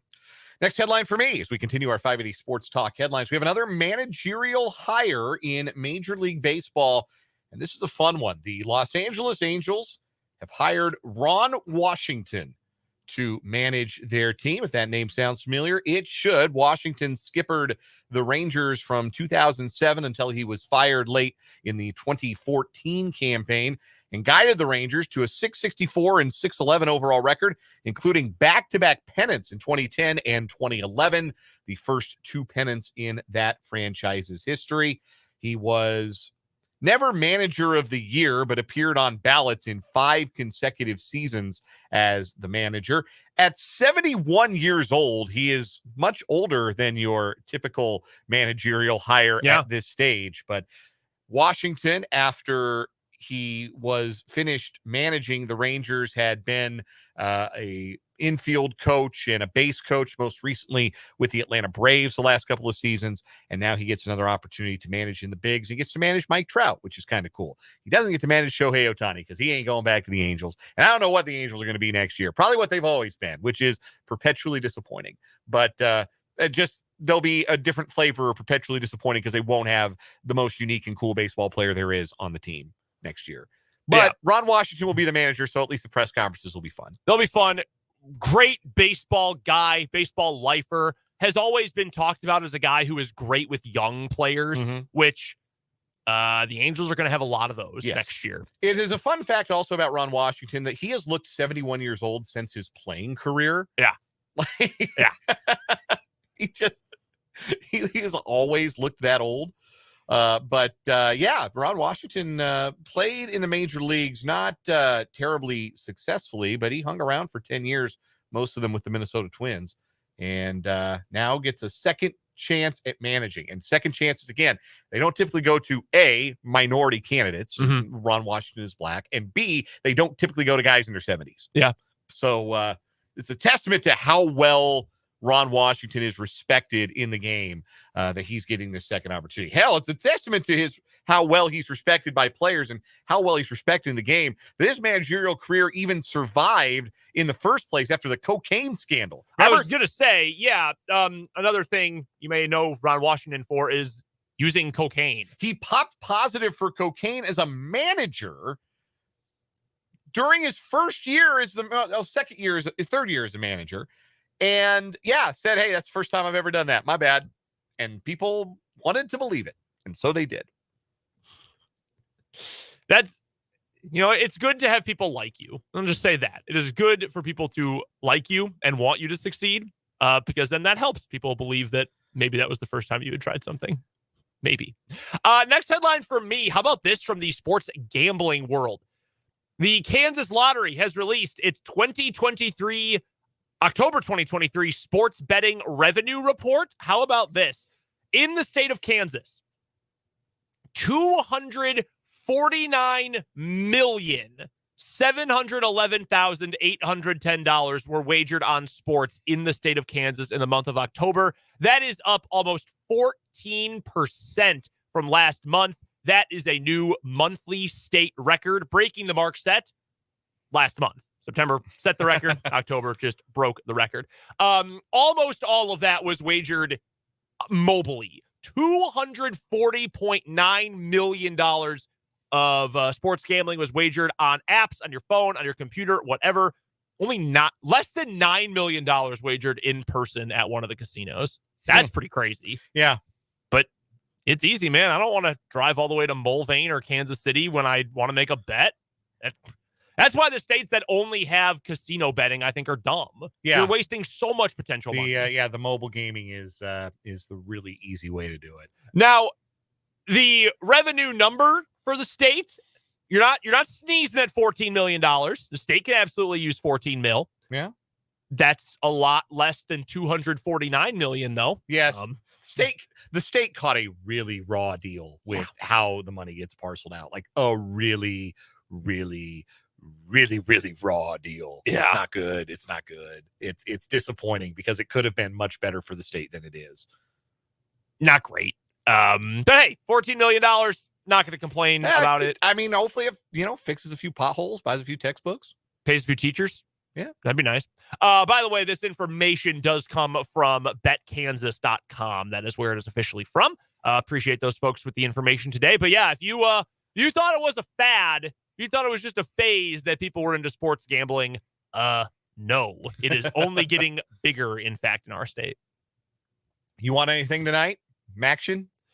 I don't know. I haven't done a deep dive into it. I'll tell you what, though. You want to talk some action? There were some great games last night. Yeah, weren't they all tied into the fourth quarter? They were, yeah, I believe so. They were all at some point had a second half tie. But yeah, phenomenal games last night. Yeah. Love action. Last headline for me. We have more in the Connor Stallion saga. Every day. And Every day. And now Michigan's star running back is involved and has to answer questions about how he knows Connor Stallions. Because Blake Corum, the star running back for the Michigan Wolverines, is listed as an organizer of an LLC called BC2 Housing, along with Connor Stallions and a third person named Connor O'Day, who we do not yet know anything about. There is a home in Ann Arbor listed as the office and mailing address of BC2 Housing LLC. BC2 would be Blake Corum, is his jersey number. Property records show that the address is a home Stallions purchased in March of 2022. Now, Corum said... Is this the vacuum house? Yes, I believe it is the vacuum. Yeah. Corum said he became aware of the LLC only before practice Tuesday and had no idea how his name appeared. He says he has contacted his attorney to intervene, saying, quote, "I'm glad whoever found it, whoever searched the web, was able to find that. I appreciate you. My attorneys are on it. Definitely get that figured out right away. Get my name taken off of whatever it is." Now, Stallions also had an LLC that was connected to his vacuum selling business. I believe it was called something like Home Essentials LLC. Corum not listed as an organizer of that LLC. That's a Connor Stallions production. But that didn't stop reporters from asking Corum about the vacuums. He says, quote, "I'm a clean person, but I'm not a cleaner. Vacuums aren't my thing. I don't know anything about that." That is, incidentally, also what I tell my wife when it is time to decide who does the chores for the weekend. This dude loves what's the name of the website where you can just like make an LLC in 20 minutes? Oh my God. I don't know that I'm familiar with that. Oh, geez. LegalZoom. That's Yeah, what it is. This dude is just addicted to LegalZoom. So what complicates matters in this particular story is that Corum the LLC, BC2 Housing LLC, was established in March of 2022. In April of 2022, Corum posted something on his Instagram page that said, "I should be an LLC, hashtag BC2 LLC." Oh. So did he just say, "Your wish is my command," and make one for Blake Corum? I bet he said, "Hey, I got a business opportunity for you, but I need to include you as part of this. But if I make you an LLC, you can do this, that, and the third." I'm sure there's like an NIL thing. Like, it's also becoming quite clear that Connor Stallions could talk his way into just about anything and weasel his way into just about any connection that he wanted to. And I don't know, like, what the end game for BC2 Housing was. Nobody's been able to dig up any like legitimate business that BC2 Housing engaged in, or like if it was a shell company, what it was for, what it was used for. But I bet we'll find out. I bet we'll find out at some point, and I bet it will be hilarious. Yeah, I would think so. By the way, Michigan sent its response to the NCAA or the Big Ten. The Big Ten said, "Hey, Michigan, we're investigating you. Are you aware of this? Please respond in 72 hours. Michigan did, and part of their letter reads, "The conference should act cautiously when setting precedent, given the reality that in-person scouting, collusion among opponents, and other questionable practices may well be far more prevalent than believed." If Michigan has actual proof of other wrongdoing and Tony Petitti continues to go after this, he's done. Like it's already over for him as commissioner of that league. I think it is already over for Tony Petitti as the commissioner of this league.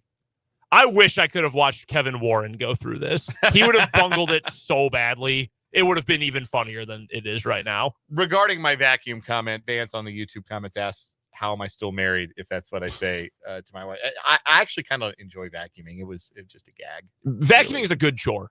Vacuuming's pretty solid. I'm in favor of vacuuming as a chore. You know, we got a single level house with a finished basement. I don't mind. It's not like I'm vacuuming like 17 bedroom house. I don't think I'd enjoy that. They got do they have like a rider vacuum if you got like a really big house, like a ride-on mower, like a ride-on vacuum? I bet someone has one. Like a carpet Zamboni. A riding vacuum. These look mostly like things you would have in a large, like, warehouse type environment as opposed to a house. That'd be kind of sick. I've always wanted to drive a Zamboni. Like a carpet Zamboni would be pretty cool. Yeah, that'd be sick. I think. My place isn't big enough. Well, our rooms are fairly like square. There's room to maneuver a little bit. Yeah, these ones are all really expensive though. Yeah. Also, there's not really a whole lot of riding that you can do on them. Ride-on floor scrubber with different parts you could possibly use to vacuum. That'll run you $3,300. Nah, it's a little rich for maybe Connor Stallions will sell a refurbished one. I bet he would. I bet he absolutely would. He could use the cash right now. Yeah. That does it for today's 580 Sports Talk headlines. When we come back, an intriguing trend from the start of the college basketball season. That's next on 580 Sports Talk.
Brendan and Dan with you on 580 Sports Talk, 534 on a Wednesday afternoon. Thanks so much for hanging out with us today.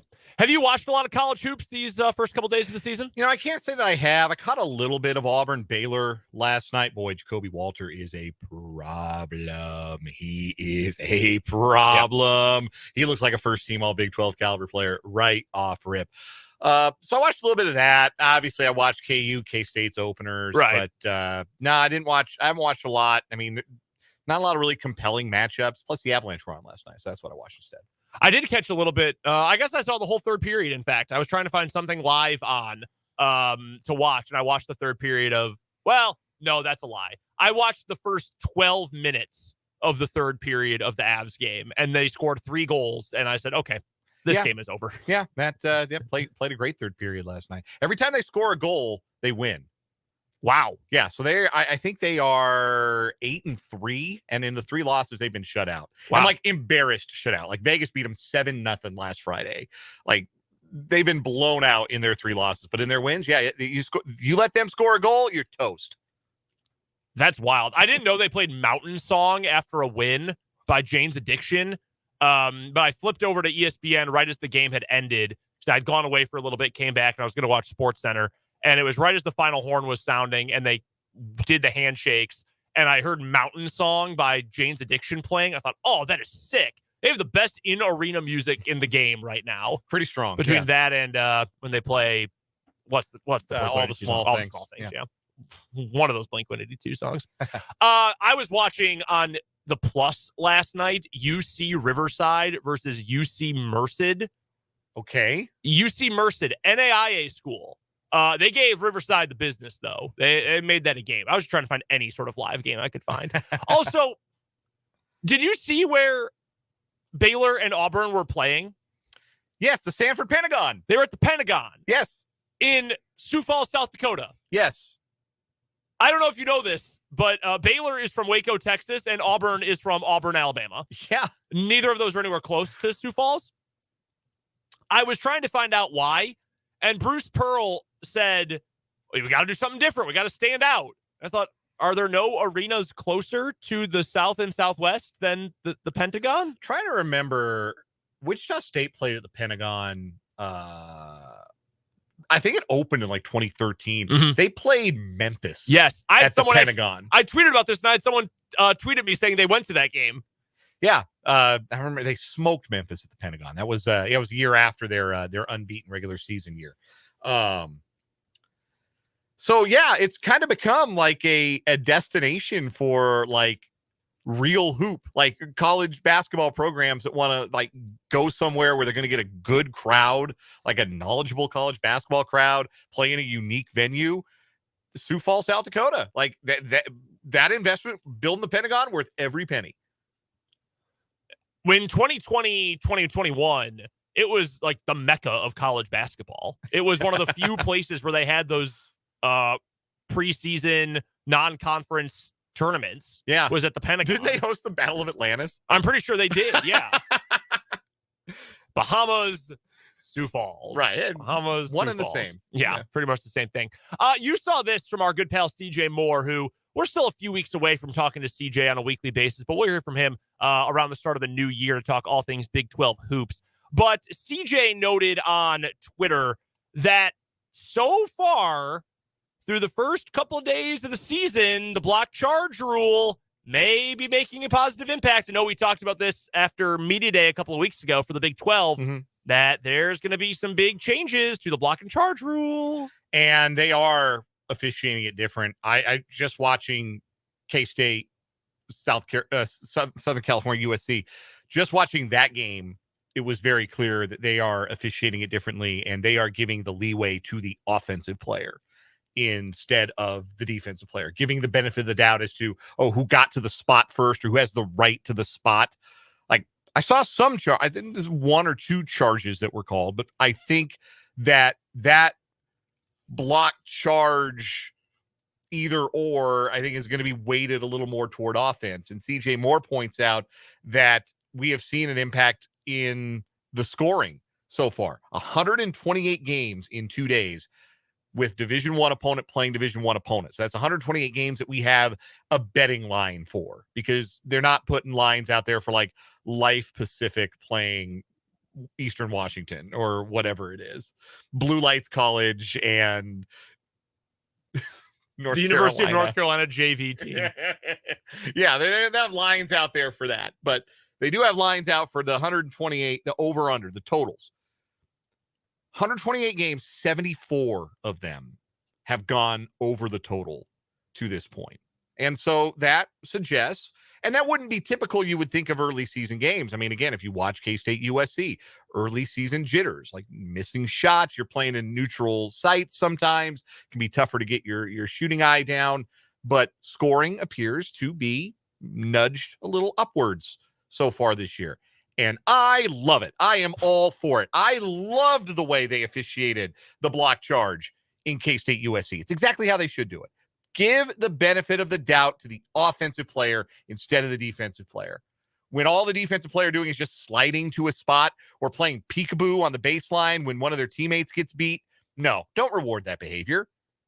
Give the offensive player the benefit of the doubt, send them to the free throw line. Might it make games last a little longer? I'm willing to live with that. I really am, because eventually players are going to stop hunting the cowardly charge, and that's going to open the floor up for your talented offensive players. It's going to open up the floor. It's going to open up scoring. It's going to be good for basketball. I think this is one of those things that, similar to the pitch clock in baseball, like if you're, and I don't really think I saw much reaction when this was brought up at Big 12 Media Day, that was like, oh my God, this is a terrible idea and this is going to do X, Y, and Z bad things. I didn't see a whole lot of that, but I feel like this is one of those things that very quickly no one's even going to think about for a good reason. Like the pitch clock ended up being a almost overwhelmingly good thing in its first year in Major League Baseball. Maybe some early kinks, but it was something I didn't even really notice by the end of the year. And I think this is going to be the same thing. You're going to go back to, oh my God, look how many charges there were. Oh my God, just awful. How did we let this happen? I feel like this is the kind of thing that is going to clear that up. And honestly, that's good because the college game, not that I'm trying to say more points automatically means more good basketball. Like they're not necessarily directly correlated. Right.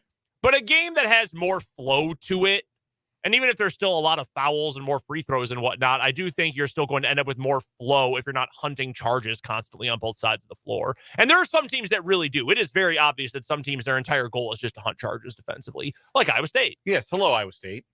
It's frustrating. And I hope this trickles down. I do. It probably won't in all places, but I have a memory, and I'm not going to name any names here. I have a memory, though, of several years ago, Dan, you and I doing a high school game together. And one team had no desire to play real defense. None. Absolutely none. But they were all about taking charges, and they took them all game long, and the officials were more than happy to call it every single time. That's not basketball at that point. And that's not, who is that good for? Who? The fans don't like it. You're not, the younger you are, you're not learning anything. In a competitive environment where they're going to call games differently, like conference tournaments, NCAA tournament, you're not getting away with that stuff. Who is that for? You're hunting contact. You're inviting contact in a non-contact sport, particularly the ones where, like, you're trying to get back and draw the charge when the player's got a lane to the basket and you slide in while they go up. Like, that's the play. If you've got to get one thing out of the game, it's that slide under charge when a player's already taken flight or about to take flight, because that's a dangerous play. That kind of contact can be dangerous. You can get guys hurt doing that. All because you're trying to hunt the try-hard charge. No, like if this accomplishes nothing else but getting that play out of the game, it's a net positive. But I think that I think this could be positive for offense, and yeah, it's going to lead to more free throws. It's going to lead to maybe longer games at first, and then ultimately, hopefully, what it leads to is, if you're beat, challenge the shot. Come up from behind, try and block the shot. Yeah. If you get called for the foul, you get called for the foul. But don't play that peekaboo nonsense. Oh, here I am, just going to slide over here, and you ran into me, and now 2 shots the other way, or the ball going the other way because my teammate wasn't good enough at man-on-man defense. Like, I don't know. I've never been a fan of the charge. I've never been a fan of teams that hunt it, and I've never been a fan of the way it's been called in college. It looks like they're trying to call it better, and I appreciate that effort from the nation's college basketball officials. Thank you for your service. And ideally, this will, the more and more they call it this way early in the season, the less and less of it they'll have to worry about calling later in the year. The flip side of this, though, is how many seasons have we gone into where there's something that was a point of emphasis, and then by the time conference play rolls around, they just forget about it? Approximately every single season. Yeah, happens every year, right? But the difference with this one is that I don't think it's all that aggravating to most people. Like, a lot of the time, the point of emphasis is something that coaches are complaining about and players don't like, and they're a lot of arguing with the officials about it. This seems like one that'll be a little bit more agreeable. I would think so. At least I hope it is. I hope so too. We've got to get to a break, but we've got more 580 Sports Talk coming up right here on 580 WIBW.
Mark in the YouTube comments points out that it is just past 5:30. It's 5:48 in the next 5 seconds. It's dark outside. And I hadn't looked up in a few minutes. Looked toward the window, which is closed anyway. We've got soundproofing over the windows in here. Yeah, which is kind of a bummer because I remember I was here before they put the soundproofing up. Oh, yeah. We had a great view. Yeah. Just the sprawling view of the city of Topeka. And there's just a little crack between the two sets of shades where you can see essentially if it's blue or gray or blackout. And right now it looks like it's up against a black wall. That's just dark. Yes. This sucks. Yeah. Absolutely the worst. See, my wife loves this. Well, part of it anyway, because when she goes into the office, she's home by now, and she leaves early in the morning because she doesn't like to sit in traffic. So she'll leave, try to beat rush hour. And then even when she works from home, she gets up early in the morning to work. So she prefers this when she's awake and her whole workday is in light. I understand where she's coming from. I understand where a lot of people are coming from. The American farmer. I know you feel that way, or many of you maybe feel that way about that. I, however, do not generally wake up that early. And what I do, Dan, is I commute home in the pitch black. In the dark. You know what's not good for my mental health? That. It sucks and I hate it. Yeah, it's a drag to walk out of the studio because you kind of insulated in the studio. You're not really looking at what's going on outside. And then you go outside, it's dark. Like the day is done. May as well go to bed. Awful. Yeah, not a fan. Absolutely sucks. By the way, one last late breaking headline. The NCAA Division I Council has approved modifications to wagering related reinstatement guidelines. Iowa State, Iowa, pay close attention. A significant part of the press release today, as transcribed by Nicole Auerbach of The Athletic, effective immediately, reinstatement guidelines for student athletes who wager on teams at their school, excluding their own team, will start at requiring one season of ineligibility and a loss of a year of eligibility. Okay. So, to me, and maybe I'm not reading this properly, but let's say you are a junior. You're in your junior year, and you're a football player at State University, right? And you bet on a basketball game at State University. You would be suspended. You would be ineligible for 1 year, and then you would also lose another year of eligibility on top of it. So it's essentially a 2-year penalty. Is that what I'm reading? It sounds right. I'm not against. I mean, it's a lot, but I'm not against it. It's about the integrity of the game, and you can't mess with that. And I don't have a problem with that. Yeah. And again, every student athlete knows at this point. Yeah. Just because gambling is more legal in more places and thus more prevalent, and just because there is advertising for it all over the place, and just because the networks that broadcast the games now have their own, or are about to have, in ESPN's case, have their own gambling apps or places you can go to gamble and give them your money. The players still can't do it. It still has to be a no. I know it's out there for more of us to do, but it still can't be any consideration for the players. Otherwise, the integrity of what we're watching is completely compromised. Completely compromised. It is pretty wild. ESPN is going to be branding its own book. I know they're not like setting the lines themselves. The gambling house Penn is doing that, but it is pretty wild. And I've read through the press releases that are like, oh, we're going to have this integrated everywhere. And I generally don't care. I see all the time, oh my God, they keep pushing spreads and gambling in our face. Okay, well, you could change the channel. Yes, I get it that there are times where I don't like how it is integrated into in-game broadcasts. Yes. I absolutely do not need to see what the DraftKings puck line is. I also saw that last night. Early in the third period of a game that I actually have a rooting interest in. I could not possibly care less. And I say that as somebody who enjoys gambling on games here and there. So I'm not anti-gambling here, but I am anti how it is integrated into broadcasts. And boy, with ESPN now having their own book, you get ready for more of it. And I'm not sure that's good, to be real honest with you. I mean, it doesn't make me want to watch the games less. It's just something else, I guess, for me to complain about. I just saw something today about how I think it's in the state of Massachusetts, their gambling commission is inquiring with ESPN exactly like, okay, how are you going to make it clear that the book in your name and your actual journalistic reporting are two separate entities? That is a great question. Yeah. Like, what happens if Adam Schefter gets inside information that, like, a star quarterback, let's say Josh Allen, is going to miss Sunday's game for some reason, and ESPN has that, but they don't reveal it, and they don't move their line faster than other books do. And it costs people money because all of a sudden the Bills don't win that game on the money line, or they don't cover the spread that's out there from ESPN Bet.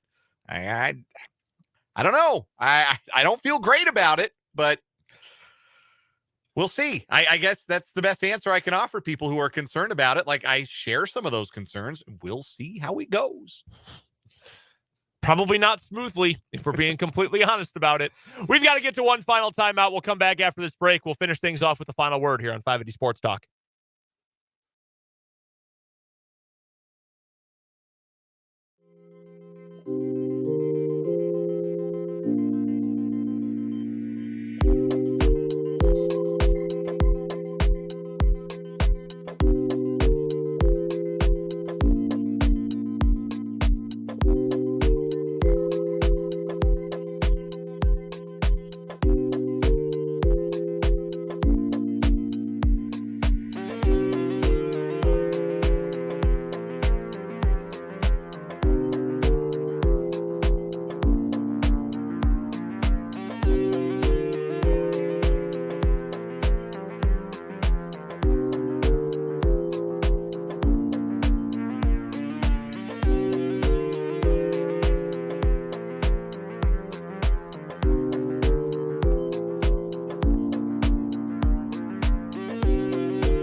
Time to wrap up 580 Sports Talk. It's final word time, Dan. So far, so good on how the blocks and charges are being parceled out and legislated, for lack of a better term, by college basketball officials across the country. It's being weighted more towards the offensive player, which weights the game a little more heavily towards scoring and freedom of movement. That's a good thing for better basketball. Long may it continue. Final word for me for today, going through the overs and unders for the Kansas City Chiefs defense earlier today. I mean, we know how good this defense is. The eye test proves it. The counting stats prove it. The advanced metrics prove it. But it is kind of amazing when you look at sack totals, or you look at, interception numbers, tipped passes, passer rating against any of these things. There's nobody on the team outside of Mike Dana, really, who you look at their stats and go, oh my God, this is outlandish. They're going way above and beyond what we expected them to do. It's just an incredibly large collection of guys who all at the same time are just playing really good football. It's all guys who are trending toward going over their projections for the year. This is one of those things that I keep talking about when it comes to repeatable football, not fluky stuff. This is just good play. This isn't Justin Reed catching 9 interceptions in 9 weeks or something, which obviously isn't sustainable. This, though, this level of quality play, it absolutely is, and I expect it will continue going into the second half of the year. We're back with a full show tomorrow from 2 until 6. For Jake LeBon, for Dan Lucero, I'm Brendan Dworzinski. We'll talk to you then right here on 580 Sports Talk.